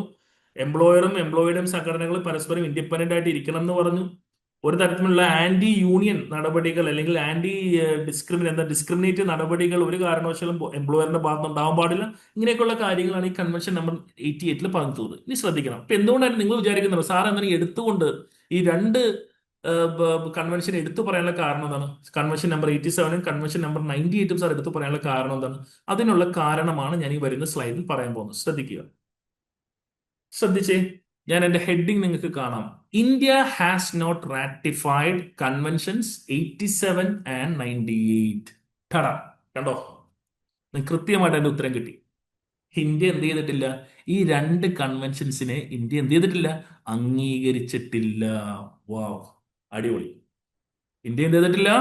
ഈ രണ്ട് സംഘടനകൾ, ഈ രണ്ട് കൺവെൻഷൻസിനെ എന്ത് ചെയ്തിട്ടില്ല? അംഗീകാരം കൊടുത്തിട്ടില്ല. അതാണ് convention, right to form association, അതോടൊപ്പം തന്നെ നമ്മൾ ഈ പറഞ്ഞ right to organise and collective bargaining എന്ന് പറയുന്ന കൺവെൻഷൻ നമ്പർ 98 എന്ന് പറയുന്ന ഈ രണ്ട് കൺവെൻഷൻസിന് ഇന്ത്യ എന്ത് ചെയ്തിട്ടില്ല? അംഗീകാരം നൽകിയിട്ടില്ല. സി, ഇന്ത്യ എന്ത് ചെയ്തിട്ടില്ല? അംഗീകാരം നൽകിയിട്ടില്ല. നിങ്ങൾ നോക്കിയേ, നമ്മുടെ ഐ ഞാൻ പറഞ്ഞ ഐ മൊത്തം 192 കൺവെൻഷൻസ് ഉണ്ട്. 192 കൺവെൻഷൻസ്. എന്നാൽ അതില് ഐ വളരെ കോറായിട്ട് പറയാവുന്ന 8 കൺവെൻഷൻസ് ഉണ്ട്. വളരെ കോർ, അല്ലെങ്കിൽ വളരെ എന്താ പറയാ, ഇമ്പോർട്ടന്റ് എന്ന് പറയാവുന്ന 8 കൺവെൻഷൻസ് ഉണ്ട്. അപ്പൊ അത് 11ആയിട്ട് വർദ്ധിപ്പിച്ചിട്ടുണ്ട്. എന്തോ ആയിക്കോളട്ടെ, നമുക്ക് 11 അല്ലെങ്കിൽ 8ആണ് ഇപ്പോൾ ലേറ്റസ്റ്റ്. നമുക്ക് രണ്ട് കോർ 11 ആക്കിയിട്ടുണ്ട്. 3 കൺവെൻഷൻസ് കൂടെ ആഡ് ചെയ്താൽ അങ്ങനെ മൊത്തം 11 കൺവെൻഷൻസ് ഉണ്ട്. അപ്പോൾ നമുക്ക് ഈ 11 കൺവെൻഷൻസിൽ അല്ലെങ്കിൽ നമുക്കിപ്പോൾ ഉള്ള 8 കൺവെൻഷൻസിൽ ഇന്ത്യ ആകെ റാറ്റിഫൈ ചെയ്തിട്ടുള്ളത് 6 മാത്രമാണ്. ഞാൻ ശ്രദ്ധിക്കണം, ഞാൻ പറഞ്ഞത് 192 കൺവെൻഷൻസിൽ വളരെ കോറായിട്ടുള്ള 11 കൺവെൻഷൻസ് ഉണ്ട്. ഞാനിവിടെ 8 കൊടുത്തത്, റീസെന്റ് ആഡ് ചെയ്തതാണ് 3 കൂടി. അപ്പൊ അങ്ങനെ മൊത്തം 11 കൺവെൻഷൻസിൽ ഇന്ത്യ ആകെ റാറ്റിഫൈ ചെയ്തിട്ടുള്ളത് 6 മാത്രമാണ്. 6 മാത്രമാണ്. ഒന്ന് ശ്രദ്ധിച്ചേ, ഏതൊക്കെയാണെന്ന് നോക്കിയേ. ഇപ്പൊ നമ്മൾ ഈ പറഞ്ഞിട്ടുള്ള കൺവെൻഷൻ നമ്പർ 98, കൺവെൻഷൻ നമ്പർ 87 ഒക്കെ പറയുന്നത് കോർ ആയിട്ടുള്ള ഈ 11 വരുന്ന സംഗതിയാണ്. ഇതിൽ 2 തന്നെ ഇന്ത്യ ചെയ്തിട്ടില്ല. ഇന്ത്യ എന്ത് ചെയ്തിട്ടില്ല? ഒപ്പിട്ടിട്ടില്ല. ഇപ്പൊ നമുക്ക് 8 എന്നുള്ളത് കണക്കിലെടുക്കാം. 8 ഈ 2 അതായത് right to organise and collective bargaining, convention number 87 freedom of association എന്ന് പറയുന്ന ഈ 2 കൺവെൻഷൻസിൽ ഇന്ത്യ എന്തല്ല? ഒപ്പിട്ടിട്ടില്ല. അങ്ങനെ ഇപ്പൊ 8 എന്നുള്ള കോറിനകത്ത് 6 എണ്ണത്തിലെ ഇന്ത്യ ഒപ്പിട്ടിട്ടുള്ളൂ. ബാക്കി 2 എണ്ണത്തിൽ 87 98 കൺവെൻഷനും ഇന്ത്യ എന്ത് ചെയ്തിട്ടില്ല, സിഗ്നേറ്ററി അല്ല. ഓർത്തിരിക്കുക. അപ്പൊ നിങ്ങൾക്ക് ചോദ്യം, സാർ അപ്പൊ അങ്ങനെയെങ്കിൽ ബാക്കി വരുന്ന 6 എണ്ണം ഏതൊക്കെയാണ് നോക്കിയേ. ഒന്ന് ഫോഴ്സ്ഡ് ലേബർ കൺവെൻഷൻ 1930. ഇതൊക്കെ ഓർത്തിരിക്കുക, ഇതൊക്കെ എഴുതി വെക്കുക. ഇതൊക്കെ ഇതിൽ നിന്നൊക്കെ ചോദ്യം വന്നേക്കാം. Forced labour convention 1930, convention number 29, India signatory ആണ്. കോർ ആയിട്ടുള്ള കൺവെൻഷൻ ആണ് ഞാൻ ഈ പറയുന്നത്. 2, abolition of forced labour convention number 105, year 1957. Equal remuneration convention 1951, number 100. Discrimination employment and occupation convention 1958, number 111. അപ്പൊ എത്രണ്ണായി? 1 2 3 4. അഞ്ചാമത്തത് എന്താണ്? മിനിമം ഏജ് കൺവെൻഷൻ 1973, ആ കൺവെൻഷന്റെ നമ്പർ 138. ലാസ്റ്റ് 6-മത്തെ ഇന്ത്യ സിഗ്നേറ്ററി ആയിട്ടുള്ള 6-മത്തെ convention worst forms of child labour convention 1999, number 100, convention number 182. അപ്പൊ നിങ്ങൾ ഈ സ്ലൈഡ് എല്ലാവരും ശ്രദ്ധിക്കുക. നമ്മൾ ഇതിനകത്ത് കണ്ടു, ഇന്ത്യ സിഗ്നേറ്ററി ആയിട്ടുള്ള 6 കോർ ആയിട്ടുള്ള കൺവെൻഷൻസ് ആണ് ഇതെല്ലാം. ഇത് ഓർത്തിരിക്കുക. ചിലപ്പോൾ നമ്മുടെ ഇതിൽ ചോദിക്കും, നമ്മളുടെ മാച്ച് ദ ഫോളോയിങ്ങിലോ നമ്മളുടെ എന്താണ് ഓപ്ഷൻസിൽ ചിലപ്പോൾ കൊടുത്തിട്ടുണ്ടാവും. ഇന്ത്യ ചിലപ്പോ എന്താ പറയാ 192 കൺവെൻഷൻസിൽ ഏതെങ്കിലും 4 കൺവെൻഷൻസ് കൊടുത്തിട്ട് ഇതിൽ ഇന്ത്യ ഏതിൽ മാത്രമാണ് ഇന്ത്യ സിഗ്നേറ്ററി ആയിട്ടുള്ളത് ചിലപ്പോൾ നിങ്ങൾ ഐഡന്റിഫൈ ചെയ്യേണ്ടി വരും. ഇത് ഈ 6 എണ്ണവും നമ്മൾ കൃത്യമായിട്ട് മനസ്സിലാക്കുക. ചിലപ്പോ 4 എണ്ണം തന്നിട്ട് ചിലപ്പോ എന്താ പറയാ ഇങ്ങനെയും കൊടുക്കാം. എന്താണ് മറ്റേ ഇന്ത്യ റാറ്റിഫൈ ചെയ്യാത്ത കോർ കൺവെൻഷൻസിൽ ഇന്ത്യ റാറ്റിഫൈ ചെയ്യാത്ത ഏത് കൺവെൻഷൻ ആണുള്ളൂ. അപ്പൊ നിങ്ങൾ ചിലപ്പോൾ 87 98 87 കൊടുത്തിട്ടുണ്ട്. അപ്പൊ 87 മാത്രം പിക്ക് ഔട്ട് ചെയ്യാം. ചിലപ്പോൾ 98 കൊടുത്തിട്ടുണ്ടോ, 98 നമ്മൾ എന്ത് ചെയ്യാം, പിക്ക് ഔട്ട് ചെയ്യാം. പിക്ക് ചെയ്തിട്ട് നമ്മൾ ആൻസർ ചെയ്യാം. അപ്പൊ അത് ശ്രദ്ധിക്കുക. അപ്പൊ നമ്മൾ ഇന്ത്യ നമ്മൾ മൊത്തം ഞാൻ 8 കോർ കൺവെൻഷൻസ് ഉണ്ട്. കോർ കട്ട് നമുക്ക് 11 ഉണ്ട്, പക്ഷെ നമുക്ക് ഓർത്തിരിക്കേണ്ടത് 8 8 കൺവെൻഷൻസിൽ ഇന്ത്യ എന്ത് ചെയ്തിട്ടില്ല, 2 നിന്നും ഇന്ത്യ എന്തിരിക്കുകയാണ്, പിന്മാറിയിരിക്കുകയാണ്. Conventions number 87 and convention number 98 എന്ന് പറയുന്നത്. ഇന്ത്യ ശരിക്കും 6 മാത്രമേ ഉള്ളൂ എന്ത് ഈ പറഞ്ഞിട്ടുള്ള സിഗ്നേറ്ററി ആയിട്ട്. അപ്പൊ ഈ 6 2 കൃത്യമായിട്ട് പഠിക്കുക. കാരണം ഈ 87 98 ഇത് കഴിഞ്ഞിട്ടില്ല. ഞാൻ അടുത്തേൽ പറയാം എന്തുകൊണ്ട് ഇന്ത്യ അത് സിഗ്നേറ്ററി അല്ല എന്നുള്ളത് ഞാൻ പറയാം. അപ്പൊ അതും കൂടി പഠിക്കുമ്പോൾ നിങ്ങൾ മറക്കില്ല. അപ്പൊ ഈ 6 കൺവെൻഷൻസ് ഓർത്തിരിക്കുക. ഫോഴ്സ് ലേബർ കൺവെൻഷൻ 1930, പിന്നെ abolition of force labour convention 1957, 2 കൺവെൻഷൻസ്. പിന്നെ equal remuneration convention 1951, discrimination convention 1958, minimum age convention 1973, worst form of child labour convention 1999. ഇങ്ങനെ 6 കൺവെൻഷൻസ് ആയിട്ടുള്ളത്. അതിന്റെ ഡേറ്റും അതിന്റെ നമ്പറും എല്ലാവരും ഓർത്തിരിക്കുക. ഇനി ശ്രദ്ധിക്കുക, ഇന്ത്യ റാറ്റിഫൈ ചെയ്തില്ല എന്ത് ഈ പറഞ്ഞിട്ടുള്ള 2 കൺവെൻഷൻസ്. നമ്മൾ മുകളിൽ പറഞ്ഞിട്ടുള്ള convention number 87, convention number 98. Freedom of association കണ്ടോ, നമ്മുടെ 8 കോർ കൺവെൻഷൻസിലെ ഇന്ത്യ 6 ഒപ്പിട്ടിട്ടുള്ളൂ, 2 ഒപ്പിട്ടില്ല. Freedom of association and protection of right to organise എന്ന് പറയുന്ന convention number 87, right to organise and collective bargaining എന്ന് പറയുന്ന കൺവെൻഷൻ നമ്പർ 98 ഇന്ത്യ ഒപ്പിട്ടിട്ടില്ല. അതിന്റെ കാരണം എന്താണെന്ന് നോക്കണം. Why India has not signed? നമ്മുടെ നാട്ടിലുള്ള സിവിൽ സർവൻസിന്റെ പ്രശ്നമാണ് അതിന്റെ മുഖ്യ കാരണം. നമ്മുടെ ഇന്ത്യയിലെ civil service, central civil service rules പ്രകാരം ഗവൺമെന്റ് എംപ്ലോയീസിന് റെസ്ട്രിക്ഷൻസ് ഉണ്ട്. ഗവൺമെന്റ് എംപ്ലോയീസിന് റെസ്ട്രിക്ഷൻസ് ഉള്ളതുകൊണ്ടാണ് ഈ ഒരു കൺവെൻഷൻ സൈൻ ചെയ്യാൻ പറ്റാത്തത്. അപ്പൊ അതിന്റെ ഒന്നാമത്തെ സംഗതി വെച്ചാൽ ഈ ഗവൺമെന്റ് എംപ്ലോയീസിന് സ്ട്രൈക്ക് നടത്താനുള്ള അനുവാദമില്ല. ഒന്ന്, സ്ട്രൈക്ക് നടത്താനുള്ള പ്രൊവിഷൻ ഇല്ല. പിന്നെ ഗവൺമെന്റ് സർവൻസിന് ഒരു കാരണവശാലും എന്ത് ചെയ്യാൻ പാടില്ല, പൊളിറ്റിക്കൽ അഫിലിയേഷൻ പാടില്ല. അല്ലെ, അല്ലെങ്കിൽ ഗവൺമെന്റ് പോളിസീസിനെ ക്രിട്ടിസൈസ് ചെയ്യുകയോ അല്ലെങ്കിൽ പൊളിറ്റിക്കൽ അഫിലിയേറ്റഡ് ആയിട്ടുള്ള യൂണിയൻസിൽ പങ്കെടുക്കാൻ പാടില്ല എന്നൊക്കെ ഉള്ള ഒരു റൂള് നമ്മുടെ നാട്ടിലുള്ളത് കൊണ്ട് തന്നെയാണ് പലപ്പോഴും നമ്മുടെയൊക്കെ നാട്ടിലിപ്പോ നമ്മുടെ പല തൊഴിലാളി സംഘടനകളും പൊളിറ്റിക്കൽ അഫിലിയേഷൻസ് ഉള്ള സംഘടനകളാണ്. പക്ഷെ പ്രഥമ ദൃഷ്ടിയ നമുക്ക് പറയാൻ പറ്റില്ല അത് രാഷ്ട്രീയമായിട്ടുള്ള അഫിലിയേഷൻ അതിനുണ്ടെന്ന് നമുക്ക് പറയാൻ സാധിക്കില്ല. അപ്പോ നമ്മൾ പറയും അത് ഇടതാണ് വലതാണെന്നൊക്കെ നമ്മൾ പറയുമെങ്കിലും അവര് പറയും ഞങ്ങൾക്ക് ഒരു പാർട്ടിയോട് ഞങ്ങൾക്ക് ചായവില്ല എന്ന് പറയും. അത് നമ്മുടെ ഇൻസൈഡ് ടോക്കാണ്. അത് ഇന്ന പാർട്ടിക്കാരാണ്, ഇന്ന സംഘടന, ഇന്ന പൊളിറ്റിക്കൽ അഫിലിയേഷനെ കൊണ്ട് നമ്മൾ പറയണത്. അപ്പോ ഞാൻ പറഞ്ഞു വരുന്നത് വെച്ച് കഴിഞ്ഞാൽ നമ്മുടെ ഈ പറഞ്ഞിട്ടുള്ള ഈ 1948 നമ്മുടെ ഫ്രീഡം ഓഫ് അസോസിയേഷൻ അല്ലെങ്കിൽ നമ്മൾ ഈ പറഞ്ഞിട്ടുള്ള എന്താണ് ഫ്രീഡം ഓഫ് അസോസിയേഷൻ പ്രൊട്ടക്ഷൻ അല്ലെങ്കിൽ കൺവെൻഷൻ നമ്പർ 98 എന്ന് പറയുന്ന ഈ രണ്ട് മറ്റേ എന്താണ് കൺവെൻഷൻസിൽ ഇന്ത്യ ഒപ്പിടാത്തതിന്റെ മുഖ്യ കാരണം എന്ന് പറയുന്നത് എന്താണ്? ഇവിടെ സർക്കാർ ഉദ്യോഗസ്ഥരെ അത് ബാധിക്കും. സർക്കാർ ഉദ്യോഗസ്ഥർക്ക് ഇങ്ങനെയുള്ള സിവിൽ സർവൻസ് റൂൾസിന് അത് കൃത്യമായിട്ട് പറയുന്നുണ്ട്, അല്ലെ? So no. അപ്പോ ആ, മറ്റേ എന്താ പറയാ, ഇവിടെ ഈ ഒരു കാരണം കൊണ്ട് അതോടൊപ്പം തന്നെ നമുക്കറിയാം ഈ ഫോറിൻ ഫണ്ടിങ്.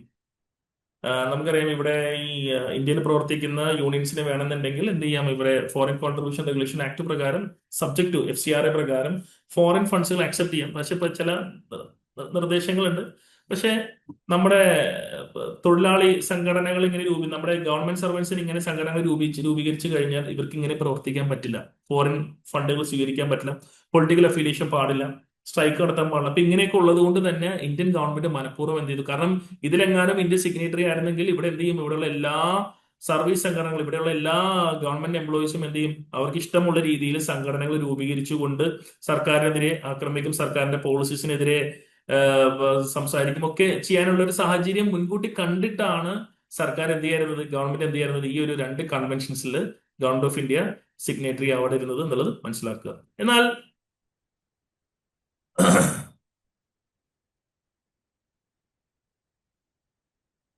നിങ്ങൾ മനസ്സിലാക്കണം, നമ്മുടെ ഇപ്പോ ഈ ഈ ഈ കൺവെൻഷൻസിൽ ഇന്ത്യ അംഗമല്ല എന്നുള്ള കാരണം കൊണ്ട് നിങ്ങൾക്ക് ചോദിക്കാം, സാർ ഇവിടെ ഇഷ്ടംമാതിരി സംഘടനകൾ പ്രവർത്തിക്കുന്നുണ്ടല്ലോ, അപ്പൊ അത് ഏതിന്റെ അടിസ്ഥാനത്തിലാണെന്ന് ചോദിച്ചു കഴിഞ്ഞാൽ അതിന്റെ ഉത്തരം എന്ന് പറയുന്നത് കോൺസ്റ്റിറ്റ്യൂഷൻ ആണ്. കോൺസ്റ്റിറ്റ്യൂഷനിലെ നമ്മുടെ ആർട്ടിക്കിൾ 19 ആണ്. ആർട്ടിക്കിൾ 19 നമുക്ക് ഫ്രീഡം ഓഫ് അസോസിയേഷൻ പറയുന്നുണ്ട്. അപ്പോ ILO പറയാത്തത് കൊണ്ട് എന്ത് ചെയ്യണം, നമുക്ക് നമ്മൾ അതിൽ സിഗ്നേറ്ററി അല്ലാത്തത് കാരണം കൊണ്ട് ഇവിടെ അസോസിയേഷൻസ് രൂപീകരിക്കാൻ പാടില്ല എന്ന് പറയാൻ പറ്റില്ല. ഇവിടെ എല്ലാവർക്കും, അത് ഗവൺമെന്റ് സംഘടനകളായിക്കോട്ടെ അല്ലാത്തതായിക്കോട്ടെ, നമ്മുടെ ഭരണഘടന തന്നെ പറയുന്നുണ്ട്, എന്താ പറയാ, ഫ്രീഡം ഓഫ് അസോസിയേഷൻ. നമുക്ക് ഇവിടെ അസോസിയേഷൻ രൂപീകരിക്കുക എന്നുള്ളത് നമ്മുടെ മൗലിക അവകാശമാണ്. ആ കാരണത്താലാണ് ഇവിടെ പലരും എന്ത് ചെയ്യുന്നത്, സംഘടനകൾ ആരംഭിക്കുന്നതും മറ്റും ചെയ്യുന്നത്. അപ്പൊ ILO ഇത് നോക്കണം. ഞാൻ ജസ്റ്റ് ILO ഫ്രെയിംവർക്കിൽ നിന്ന് പറഞ്ഞതാണ്. കാരണം എന്താ പറയാ, 1948ലെയും എന്താ പറയാ ഈ കൺവെൻഷൻ നമ്പർ 87ഉം കൺവെൻഷൻ നമ്പർ 98ഉം ഇന്ത്യ അഡോപ്റ്റ് ചെയ്തിരുന്നെങ്കിൽ ഒരുപക്ഷെ ഇവിടെ ഫ്രീ ഹാൻഡ് ആയിട്ട് എല്ലാവർക്കും എന്ത് ചെയ്യാമായിരുന്നു, ഇവിടെ സംഘടനകളും കളക്റ്റീവ് ബാർഗൈനിങ് ഒക്കെ നടത്താം. പക്ഷെ അപ്പൊ അതുകൊണ്ട് ഇവിടെ സംഘടനകൾ ഇല്ലെന്ന് വെച്ച് കഴിഞ്ഞാൽ ഉണ്ട്. അത് എന്തിന്റെ ബലത്തിലാണ്? ILO ഈ പറഞ്ഞിരിക്കുന്ന കൺവെൻഷൻ പ്രകാരമല്ല, മറിച്ച് ഭരണഘടനയുടെ അടിസ്ഥാനത്തിലാണെന്നുള്ളത് മനസ്സിലാക്കുക. ഓക്കെ, ഇത് നിങ്ങൾക്ക് കൃത്യമായി മനസ്സിലാക്കുക. ഇനി നിങ്ങൾ ശ്രദ്ധിക്കേണ്ട ഒരു കാര്യം, നമ്മള് ഞാൻ നിങ്ങളത് ഓൾറെഡി പറഞ്ഞിട്ടുണ്ടായിരുന്നു, നമുക്ക് വളരെ റീസെന്റ് ആയിട്ട് 11 കൺവെൻഷൻസ് ആണ് നമുക്ക് വന്നിട്ടുള്ളതെന്ന് ഞാൻ പറഞ്ഞു. അപ്പൊ നമ്മൾ 8 നമ്മൾ കോർ എന്ന് പറഞ്ഞ് നമ്മൾ ഡിസ്കസ് ചെയ്തത്. പക്ഷെ ഞാൻ പറഞ്ഞത് നമുക്ക് 11 കൺവെൻഷൻസ് ഉണ്ട് എന്നുള്ളത് നമ്മൾ മനസ്സിലാക്കുക. അപ്പോ ഞാൻ പറഞ്ഞു, അപ്പൊ അതൊന്ന് ജസ്റ്റ് ഒന്ന് നമുക്ക് നോക്കാം. It is worth noting that ILO recently expanded its list of fundamental conventions to 11. അപ്പോ 8 എന്നുള്ളത് നമ്മൾ 11 ആക്കി. ഇതിൽ ഇന്ത്യ സിഗ്നേറ്ററി ആയിട്ട് എത്ര ഉള്ളൂ? 6 ഉള്ളൂ. അത് നമ്മൾ ഓൾറെഡി പറഞ്ഞു, അല്ലെ? അപ്പോ ഈ 11 ഏതൊക്കെയാണെന്നുള്ളതാണ്. അപ്പൊ നമ്മൾ ഓൾറെഡി നോക്കുക, ജസ്റ്റ് ഫ്രീഡം ഓഫ് അസോസിയേഷൻ 8798 നമ്മൾ ഓൾറെഡി ഡിസ്കസ് ചെയ്തു. 8798 നമ്മൾ പറഞ്ഞു. പിന്നെ forced labour number 29, convention number 29, convention number 105. അതിന്റെ നമ്മൾ ആ മെയിൻ ഈ ഹെഡിലാണ് വരുന്നത്. ഫോഴ്സ്ഡ് ലേബർ എന്ന് പറയുന്ന ഹെഡിങ്ങിനകത്ത് കൺവെൻഷൻ നമ്പർ 29, കൺവെൻഷൻ നമ്പർ 105 ആണ്. അടുത്ത മൊത്തം 2, 3, 4 ചൈൽഡ് ലേബർ ഹെഡിങ്ങിൽ വരുന്ന കൺവെൻഷൻ നമ്പർ 138, 182. ഡിസ്ക്രിമിനേഷൻ എന്ന് പറയുന്ന ഹെഡിങ്ങിൽ വരുന്ന കൺവെൻഷൻ നമ്പർ 100, 111. പിന്നെ occupation safety and health OSH എന്ന് പറയുന്ന കൺവെൻഷനിൽ കൺവെൻഷൻ നമ്പർ 155, 187. ഈ 187 കൺവെൻഷൻ ആഡ് ചെയ്തത് 2022 പിന്നെ നമ്മളുടെ ലേറ്റസ്റ്റ് ആയിട്ട് വന്നിട്ടുള്ള newest edition biological hazards number 192. ഇങ്ങനെ മൊത്തം 11. ഇപ്പൊ 2, 4, 6, 8, 9, 10, 11. അങ്ങനെ മൊത്തം 11 കൺവെൻഷൻസ് ആണ് നമുക്ക് കോർ കൺവെൻഷൻസ്. ILOയുടെ 11 കൺവെൻഷൻസിനെ നമുക്ക് എന്ത് വിളിക്കാം? കോർ കൺവെൻഷൻസ്, അല്ലെങ്കിൽ എന്താണ്, core human rights at work എന്നൊക്കെ ഇതിനെ നമുക്ക് വിളിക്കാനായിട്ട് സാധിക്കും. ഇത് മറക്കരുത്. ഈ 11 കൺവെൻഷൻസും കൃത്യമായിട്ട് ഓർത്തിരിക്കുക. ഇനി നമ്മൾ ശ്രദ്ധിക്കേണ്ട ഒരു കാര്യം, എലിമിനേഷൻ ഓഫ് ഫോഴ്സ്ഡ് ലേബർ. നമ്മൾ ഈ ഫോഴ്സ്ഡ് ലേബറിനെ കുറിച്ച് നിങ്ങളുടെ സിലബസിനകത്ത് സ്പെസിഫിക്കലി പറയുന്നുണ്ട്. നമ്മൾ ഈ ഫോഴ്സ്ഡ് ലേബർ എന്ന് പറയുന്ന കൺസെപ്റ്റ് അത് നമുക്കറിയാം. ഈ ഫോഴ്സ്ഡ് ലേബർ, ഇപ്പോൾ ഫോഴ്സ്ഡ് ലേബർ എന്ന് പറയുന്നത് നമ്മുടെ കോർ കൺവെൻഷനിൽ വരുന്ന ഒരു സംഗതിയാണ്. അതിലെ കൺവെൻഷൻ നമ്പർ 29 ആണ് എന്താ പറയുക ഇവിടെ ഫോഴ്സ്ഡ് ലേബറിനെ കുറിച്ച് ഡിസ്കസ് ചെയ്യുന്നത്. 1930 ഫോഴ്സ്ഡ് ലേബർ എന്ന് പറയുന്ന ഹെഡിങ് വരുന്നത് 1930 ആണ്. അന്നാണ് അതിനകത്താണ് കൺവെൻഷൻ നമ്പർ 29 വരുന്നത്. അപ്പോൾ നമുക്കറിയാം ഫോഴ്സ്ഡ് ലേബർ എന്ന് പറയുന്നത് നമുക്കറിയാം എന്താ പറയുക ഭീഷണി അല്ലെ, ഒരാളുടെ സമൂഹത്തോടു കൂടിയല്ല, ഒരാളെ നിർബന്ധിച്ചു കൊണ്ട് ഒരാളെ കൊണ്ട് ജോലി ചെയ്യിപ്പിക്കുന്നതാണ് ഫോഴ്സ്ഡ് ലേബർ. ആ ഫോഴ്സ്ഡ് ലേബറിനെ കുറിച്ച് എന്താണ് പറഞ്ഞത് നോക്കിയേ. കണ്ടു ഇവിടെ പറയുന്നുണ്ട് ഈ ഫോഴ്സ് ലേബർ, അതായത് നമ്മുടെ കൺവെൻഷൻ നമ്പർ 29. അപ്പൊ ഇന്ത്യ സിഗ്നേറ്ററി ആണോ ഇതിൽ 11 കോർ കൺവെൻഷനിൽ ഒരു കൺവെൻഷനാണ് ഫോഴ്സ്ഡ് ലേബർ. നമ്മൾ നേരത്തെ പഠിച്ചു, നേരത്തെ സ്ലൈഡ് നോക്കിയാൽ കാണാൻ പറ്റും, അതിൽ വരുന്നതാണ്. അപ്പോ ഈ കൺവെൻഷൻ നമ്പർ 29 ഫോഴ്സ്ഡ് ലേബറിന്റെ ഒരു കൺസെപ്റ്റ് പറയുന്നത് ഇതാണ്. ഇതിൽ ഈ കൺവെൻഷനിൽ സിഗ്നേറ്ററി ആയിട്ടുള്ള എല്ലാ രാജ്യങ്ങളും ഫോഴ്സ്ഡ് ലേബറിനെ എല്ലാ തരത്തിലും നിരോധിക്കണം. ഫോഴ്സ്ഡ് ലേബർ പാടില്ല. കണ്ടോ, member state must suppress the use of forced labour in all it's forms എന്നാണ് പറയുന്നത്. അതായത് ഒരു തരത്തിലും ഒരു കാരണവശാലും എന്ത് ചെയ്യാൻ പാടില്ല, സിഗ്നേറ്ററി ആയിട്ടുള്ള രാജ്യങ്ങൾ. അപ്പൊ നിങ്ങൾ മനസ്സിലാക്കി ഇന്ത്യ ഇതിൽ സിഗ്നേറ്ററി ആണ്. അപ്പൊ നിങ്ങൾക്ക് കൺഫ്യൂഷൻ വരരുത്. മൊത്തം എത്ര കൺവെൻഷൻസ് ഉണ്ട്? Core conventions 11. 11ത്തിൽ ഇന്ത്യ എത്ര എണ്ണത്തിൽ സിഗ്നേറ്ററി ആണ്? 6.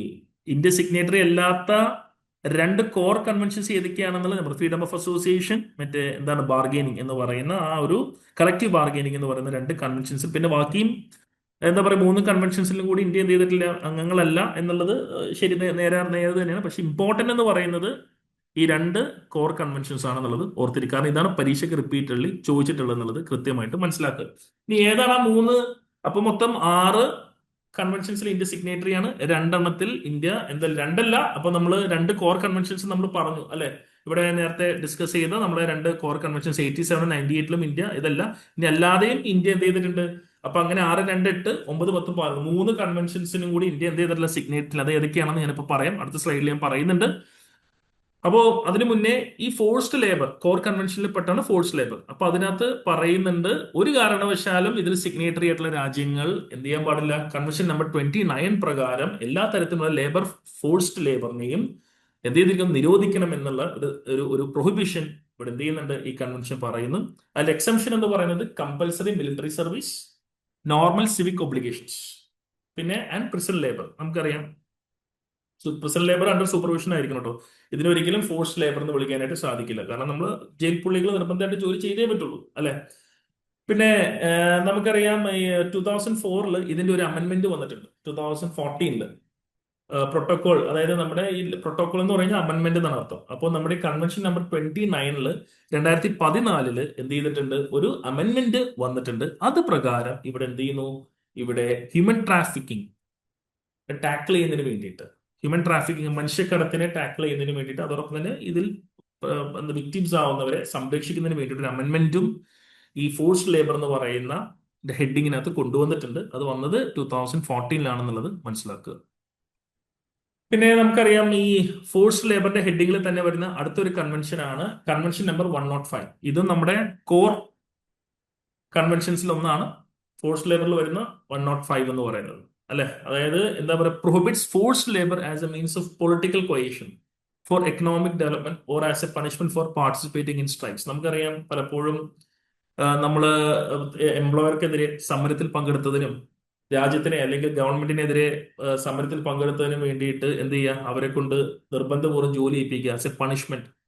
നീ ഇന്ന പോലെ എനിക്കെതിരെ പണിയെടുത്തല്ലേ, അതുകൊണ്ട് നീ എന്ത് ചെയ്യുക, 12 മണിക്കൂർ പണിയെടുക്കുക, 18 മണിക്കൂർ പണിയെടുപ്പിക്കുക എന്നൊക്കെ പറയുന്ന, അല്ലെങ്കിൽ നമുക്ക് പണ്ട് അറിയില്ല, പണ്ടത്തെ സിസ്റ്റം ഓർമ്മയില്ലേ, ഹിറ്റ്ലറിനെതിരെ സംസാരിച്ചതിന് അല്ലെങ്കിൽ രാജ്യത്തിന്റെ ഗവൺമെന്റിനെതിരെ സംസാരിച്ചതിന് കോൺസെൻട്രേഷൻ ക്യാമ്പിൽ കൊണ്ടുപോവുക, അല്ലെങ്കിൽ എന്താ പറയുക വലിയ ലേബർ ക്യാമ്പിൽ കൊണ്ടുപോയിട്ട് പണിയെടുപ്പിക്കുക, അങ്ങനത്തെ ഉള്ള ഒരു പരിപാടിയും പാടില്ല. ഇറ്റ്സ് കംപ്ലീറ്റ്ലി പ്രൊഹിബിറ്റഡ് എന്നാണ് പറയുന്നത് കൺവെൻഷൻ നമ്പർ 105.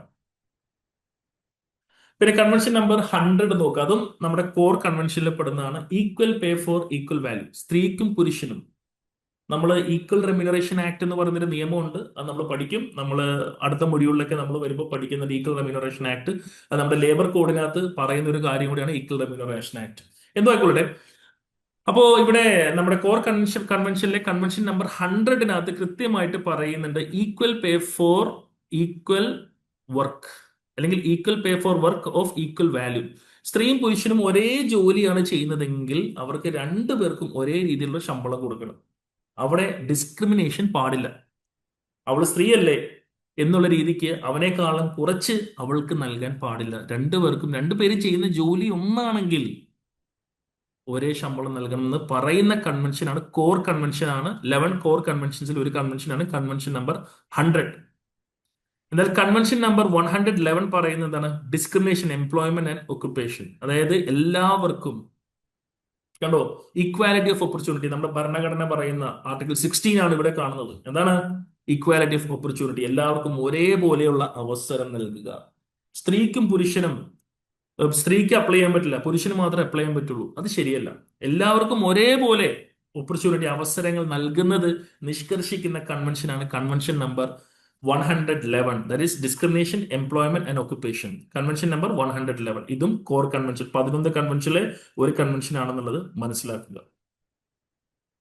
പിന്നെ അതോടൊപ്പം തന്നെ നമ്മുടെ ചൈൽഡ് ലേബർ നിരോധിച്ചുകൊണ്ട്, ഇതും കോർ കൺവെൻഷനിൽ വരുന്നതാണ്, അബോളിഷൻ ഓഫ് ചൈൽഡ് ലേബർ എന്ന് പറയുന്നത്. ഇത് ഇന്ത്യ ഇതിൽ സിഗ്നേറ്ററി ആണ്. അബോളിഷൻ ഓഫ് ചൈൽഡ് ലേബർ എന്ന് പറയുന്ന സംഗതി എന്ത് ചെയ്യുന്നുണ്ട്? ഇവിടെ കുട്ടികളുടെ ശാരീരികവും മാനസികവുമായിട്ടുള്ള ഒരു വികാസത്തിന് എന്തുണ്ട്? ഈ ഒരു കൺവെൻഷൻ വളരെ ഉപകാരമാണ്. കാരണം കുട്ടികളെ പണിയെടുപ്പിക്കാൻ പാടില്ല. അതായത് മിനിമം ഈ കൺവെൻഷൻ, അല്ലെങ്കിൽ ഇവിടെ ചൈൽഡ് ലേബർ അബോളിഷൻ എന്ന് പറയുന്ന ഇതിന്റെ ഹെഡിങ്ങിൽ വരുന്ന ഒരു കൺവെൻഷനാണ് കൺവെൻഷൻ നമ്പർ 138. കോർ കൺവെൻഷനിൽ വരുന്നതാണ്. കണ്ടോ, ഇവിടെ പറയുന്നുണ്ട് എന്താണ്? 15 വയസ്സിൽ താഴെയുള്ള കുട്ടികൾ, അല്ലെങ്കിൽ 14 വയസ്സിലുള്ള കുട്ടികൾ, 14 വയസ്സിന് താഴെയുള്ള കുട്ടികൾക്ക് നിർബന്ധിത വിദ്യാഭ്യാസം കൊടുക്കണം എന്നാണ്. അത് അവരെ ഒരു ഫാക്ടറിയിൽ, അത് ഹസാർഡസ് ആയിക്കോട്ടെ നോൺ ഹസാർഡസ് ആയിക്കോട്ടെ, ഈ മേഖലയിൽ എന്ത് ചെയ്യാൻ പാടില്ല? പണിയെടുപ്പിക്കാൻ പാടില്ല. 14 വയസ്സ് വരെയുള്ള കുട്ടികൾക്ക് നിർബന്ധിത വിദ്യാഭ്യാസം നൽകണമെന്ന് നിഷ്കർഷിക്കുന്ന, അല്ലെങ്കിൽ ചൈൽഡ് ലേബർ അപ്പാടെ നിർത്തലാക്കുന്ന കൺവെൻഷനാണ് 138 എന്ന് പറയുന്നത്. പിന്നെ 18 വയസ്സിന് താഴെയുള്ള കുട്ടികൾ, അപ്പൊ 14 വയസ്സിന് മുകളിലുള്ള കുട്ടികളെ പണിയെടുപ്പിക്കാം. പക്ഷെ 14 പൂർത്തീകരിച്ചതും 15-നും 18-നും ഇടയിലുള്ള കുട്ടികളെ പണിയെടുപ്പിക്കാം. പക്ഷെ ഹസാർഡസ് ആയിട്ടുള്ള, ഹാംഫുൾ ആയിട്ടുള്ള, അവർക്ക് ഉപദ്രവം ഉണ്ടാക്കുന്ന, അവർക്ക് ആരോഗ്യ പ്രശ്നങ്ങൾ ഉണ്ടാക്കുന്ന മേഖലയിൽ കുട്ടികളെ പണിയെടുപ്പിക്കാൻ പാടില്ല എന്നും ഈ കൺവെൻഷൻ നമ്പർ 138 പറയുന്നു എന്നുള്ളത് ശ്രദ്ധിക്കുക. പിന്നെ കൺവെൻഷൻ നമ്പർ 182, അതും ഞാൻ ഈ പറഞ്ഞ കോർ കൺവെൻഷനിൽ വരുന്നതാണ്. ഇവിടെ എന്ത് ചെയ്യുന്നത്? സ്ലേവറി, അടിമത്വം, ട്രാഫിക്കിംഗ്, നമ്മുടെ ഡെറ്റ് ബോണ്ടേജ്, പൈസ കടമേടിച്ചിട്ട് അതിന് പകരം കൊല്ലങ്ങളോളോട്ട് പണിയെടുപ്പിക്കുക. പിന്നെ ആംഡ് കോൺഫ്ലിക്റ്റ് നടക്കുന്നിടത്ത് നിർബന്ധപൂർവ്വം റിക്രൂട്ട് ചെയ്യിപ്പിക്കുക. പ്രോസ്റ്റിറ്റ്യൂഷൻ, വ്യഭിചാരം, ഡ്രഗ് ട്രാഫിക്കിംഗ് പോലുള്ള സംഗതികളിൽ ഏർപ്പെട്ടുകൊണ്ടുള്ള ചൈൽഡ് ലേബർ കംപ്ലീറ്റ്ലി ഇവിടെ നിരോധിച്ചിരിക്കുന്നു. ഓക്കെ, ഇനി ശ്രദ്ധിക്കുന്നത്, ഇതിനകത്ത് ഞാൻ ഹിസ്റ്റോറിക്കൽ നോട്ട്, നമ്മുടെ എന്താ പറയാ, ILO-യിൽ 187 രാജ്യങ്ങൾ ഇതിൽ അംഗത്വമുള്ളതാണ്. ഈ 187 രാജ്യവും ഒരേപോലെ ഒപ്പിട്ടിട്ടുള്ള ഏക കൺവെൻഷൻ എന്ന് പറയുന്നത് കൺവെൻഷൻ നമ്പർ 182 എന്ന് പറയുന്ന worst forms of child labour 1990. ഇതും ഒന്ന് ശ്രദ്ധിക്കുക. മറ്റു പല കൺവെൻഷൻസിലും പല രാജ്യങ്ങൾ ഒപ്പിട്ടുണ്ടെങ്കിലും ചിലപ്പോൾ 50 രാജ്യങ്ങൾ, 60 രാജ്യങ്ങൾ, 70 രാജ്യങ്ങൾ, 10 രാജ്യങ്ങൾ, 150 രാജ്യങ്ങൾ, ഇങ്ങനെ വ്യത്യസ്തമായ രീതിയിലാണ് രാജ്യങ്ങൾ കൺവെൻഷനെ റാറ്റിഫൈ ചെയ്തതെങ്കിൽ 187 രാജ്യങ്ങളും, അതായത് ILO-യിൽ അംഗത്വം എടുത്തിട്ടുള്ള 187 രാജ്യങ്ങളും ഒരേപോലെ റാറ്റിഫൈ ചെയ്തിട്ടുള്ള ഏക കൺവെൻഷൻ എന്ന് പറയുന്നത് convention number 182. That is worst forms of child labour 1999 എന്ന് പറയുന്ന കൺവെൻഷൻ. അത് ഓർത്തിരിക്കുക, പരീക്ഷയ്ക്ക് ചോദിച്ചേക്കാം. ശ്രദ്ധിക്കണം, നമ്മുടെ മൊഡ്യൂൾ 1-ൽ നിന്ന് വരുന്നത് വെറും 3 മാർക്കിനാണ്. എന്നാലും നമ്മൾ ഡീറ്റെയിൽ ആയിട്ട് ഓരോ കാര്യങ്ങൾ നമ്മൾ പഠിക്കുന്നുണ്ട്. ഇനി നിങ്ങൾ ശ്രദ്ധിക്കേണ്ട വേറൊരു കാര്യം എന്ന് പറയുന്നത് committee on economic and social cultural rights, CSCR എന്ന് പറയുന്ന ഈ ഒരു കമ്മിറ്റിയെ നോക്കുക. Committee on economic, social and cultural rights, CESCR. ഈ കമ്മിറ്റിയാണ് നമ്മൾ എന്ത് വിളിക്കുക? Guardian of international covenant on economic, social and cultural rights എന്ന് വിശേഷിപ്പിക്കുക. നമുക്ക് ICSCR എന്ന് പറയുന്ന ഒരു ഇതുണ്ട്, ഒരു എന്താ പറയാ, കവനന്റ് ഉണ്ട് അല്ലെ?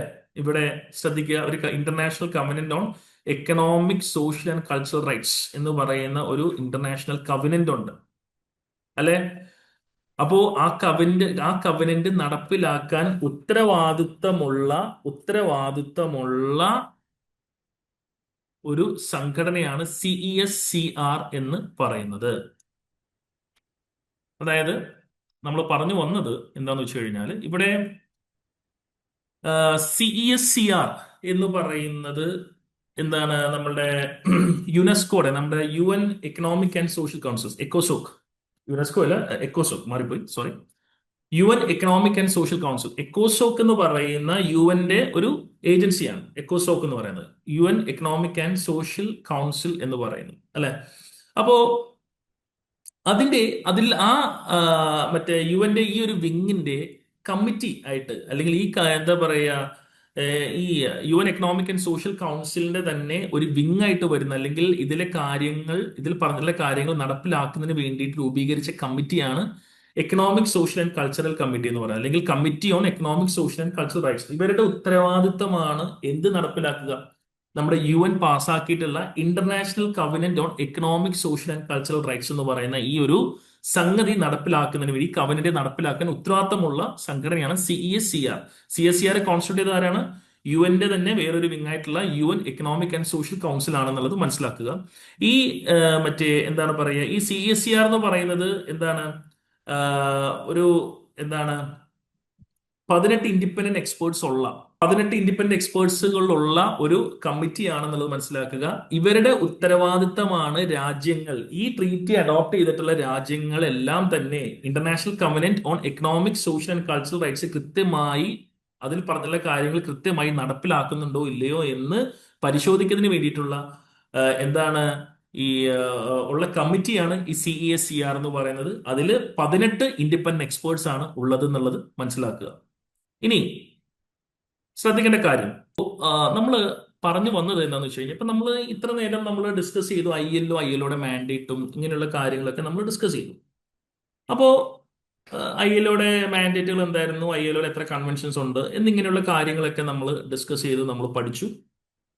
നിങ്ങളുടെ മൊഡ്യൂളിൽ അത് പിന്നെ അടുത്ത വന്നതാണ്, ഞാൻ ആ മൊഡ്യൂളിന്റെ കാര്യം ചെക്ക് ചെയ്യാതെയാണ് ഞാൻ പെട്ടെന്ന് പറഞ്ഞു പോയത്. അപ്പോ ആ മൊഡ്യൂളിനകത്ത് കൊടുത്തിട്ടുണ്ട് എന്താണ്, നമ്മൾ ഇവിടെ committees on economic social and cultural rights CESCR specifically കൊടുത്തിട്ടുണ്ട്. അതിന്റെ അടിസ്ഥാനത്തിലാണ് ഈ സ്ലൈഡ് പ്രിപ്പയർ ചെയ്തിട്ടുള്ളത്. അപ്പോ നമ്മൾ ഇതുവരെ നമ്മൾ പഠിച്ച കാര്യങ്ങൾ എന്ന് വെച്ചാൽ നമ്മൾ ILOയുമായി ബന്ധപ്പെട്ടുള്ള കാര്യങ്ങൾ ഇതോടുകൂടി കഴിഞ്ഞു. അപ്പൊ ഞാൻ ആ പറഞ്ഞിട്ടുള്ള എന്താണ് കോർ കൺവെൻഷൻസ് എന്താണെന്നുള്ളത് നിങ്ങൾ കൃത്യമായിട്ട് എല്ലാവരും പഠിക്കുക, കൃത്യമായിട്ട് മനസ്സിലാക്കുക. ഇനി നമ്മൾ ഈ നേരത്തെ തുടങ്ങിയ വെച്ച നമ്മുടെ CESCR എന്ന് പറയുന്ന കമ്മിറ്റിയുടെ കാര്യങ്ങളെ കുറിച്ചാണ് പറഞ്ഞത്. CESCR കമ്മിറ്റി എന്ന് പറയുന്നത് എന്താണ്, നമ്മൾ പറഞ്ഞു ഇവിടെ യുഎന്റെ എക്കണോമിക് ആൻഡ് സോഷ്യൽ കൗൺസിലിന്റെ ഒരു എന്താണ് വിങ് ആണ്, ഒരു കമ്മിറ്റി, ഒരു വിങ് ആണെന്ന്, അല്ലെങ്കിൽ യുഎന്റെ തന്നെ ഒരു വിങ് ആണ് UN economic and social council എന്ന് പറഞ്ഞു, എക്കോസോക്. അവരുടെ നേതൃത്വത്തിലുള്ള ഒരു കമ്മിറ്റിയാണ് committee on economic social and cultural rights എന്ന് പറഞ്ഞു. അപ്പോ ശരിക്കും ഈ കമ്മിറ്റിയാണ് ശരിക്കും പറഞ്ഞു കഴിഞ്ഞാൽ അന്താരാഷ്ട്ര തലത്തിൽ തന്നെ ഏറ്റവും വളരെ പ്രീതി ആർജിച്ച വലിയൊരു കൺവെൻഷനാണ് international covenant on economic social and cultural rights. ഇത് നടപ്പിലാക്കുന്നതിന് വേണ്ടിയിട്ടുള്ള കമ്മിറ്റിയാണ് CESCR എന്നുള്ളത് മനസ്സിലാക്കുക. ഇത് രൂപീകരിച്ചത് 1985-ലാണെന്നുള്ളത് കൃത്യമായിട്ട് എല്ലാവരും മനസ്സിലാക്കുക. ഈ CESCR കമ്മിറ്റിക്കകത്ത് ഏകദേശം 18 ഇൻഡിപെൻഡന്റ് എക്സ്പേർട്സ് വരുന്നുണ്ട് എന്ന് മനസ്സിലാക്കി. ഇവരാണ് ഇത് മോണിറ്റർ ചെയ്തത്. ഇതിൽ സിഗ്നേറ്ററി ആയിട്ടുള്ള രാജ്യങ്ങൾ ഈ കവനന്റിൽ പറഞ്ഞിട്ടുള്ള കാര്യങ്ങൾ കൃത്യമായി പാലിക്കുന്നുണ്ടോ ഇല്ലയോ എന്ന് നോക്കുന്നതിന് വേണ്ടിയുള്ള ഉത്തരവാദിത്തം നൽകിയിട്ടുള്ളത് ഈ CESCR എന്ന് പറയുന്ന കമ്മിറ്റിക്കാണെന്നുള്ളത് കൃത്യമായിട്ട് മനസ്സിലാക്കുക. അത് ക്ലിയർ ആണെന്ന് വിചാരിക്കുന്നു.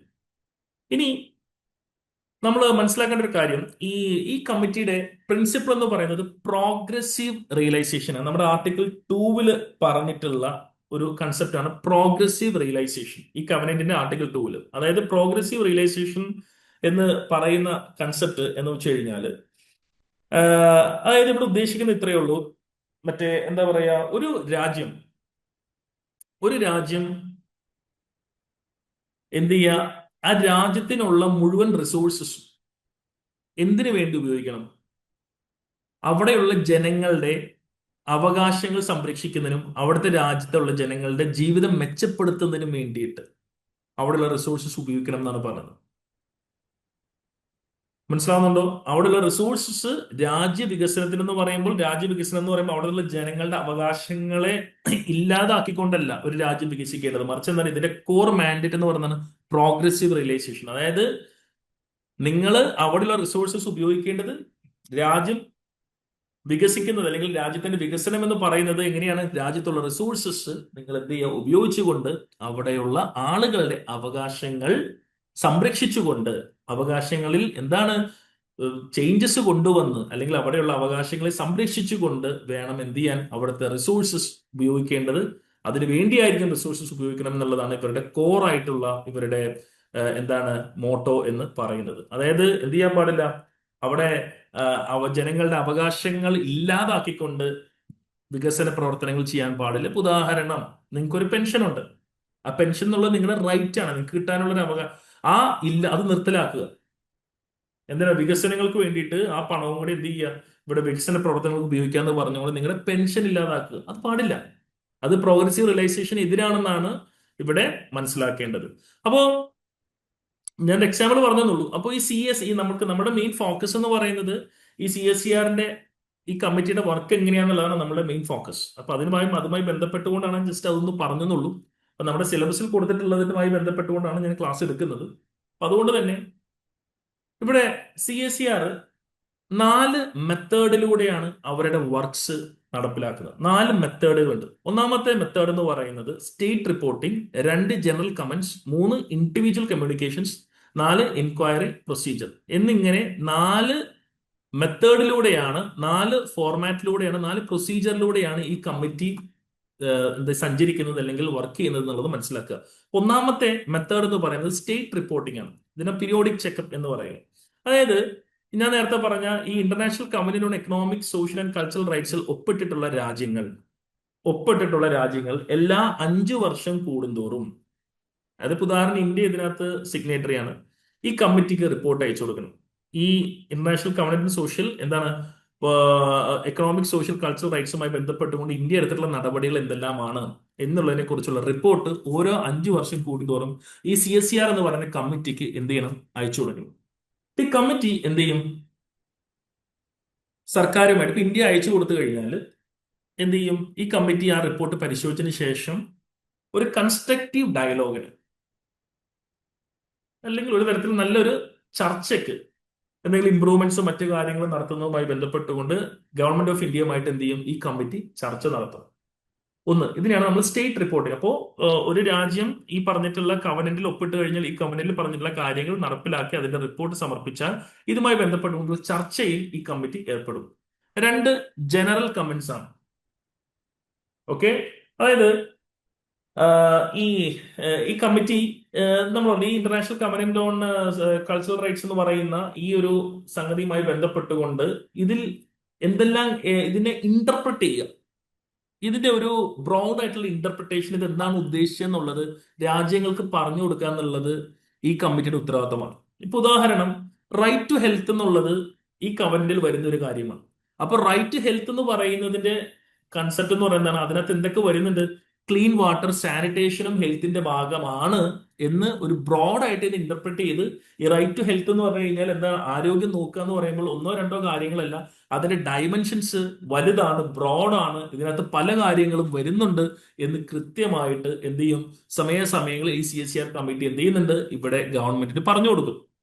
3 ഇൻഡിവിജ്വൽ കമ്മ്യൂണിക്കേഷൻസ്, അതായത് അണ്ടർ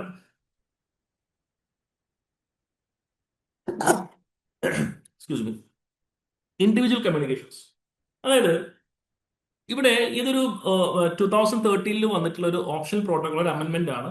അത് പ്രകാരം ഇവിടെ രാജ്യത്തുള്ള, ഇപ്പൊ ഉദാഹരണം ഞാനൊരു ഇന്ത്യക്കാരനാണ്, എനിക്കൊരു പരാതിയുണ്ട്.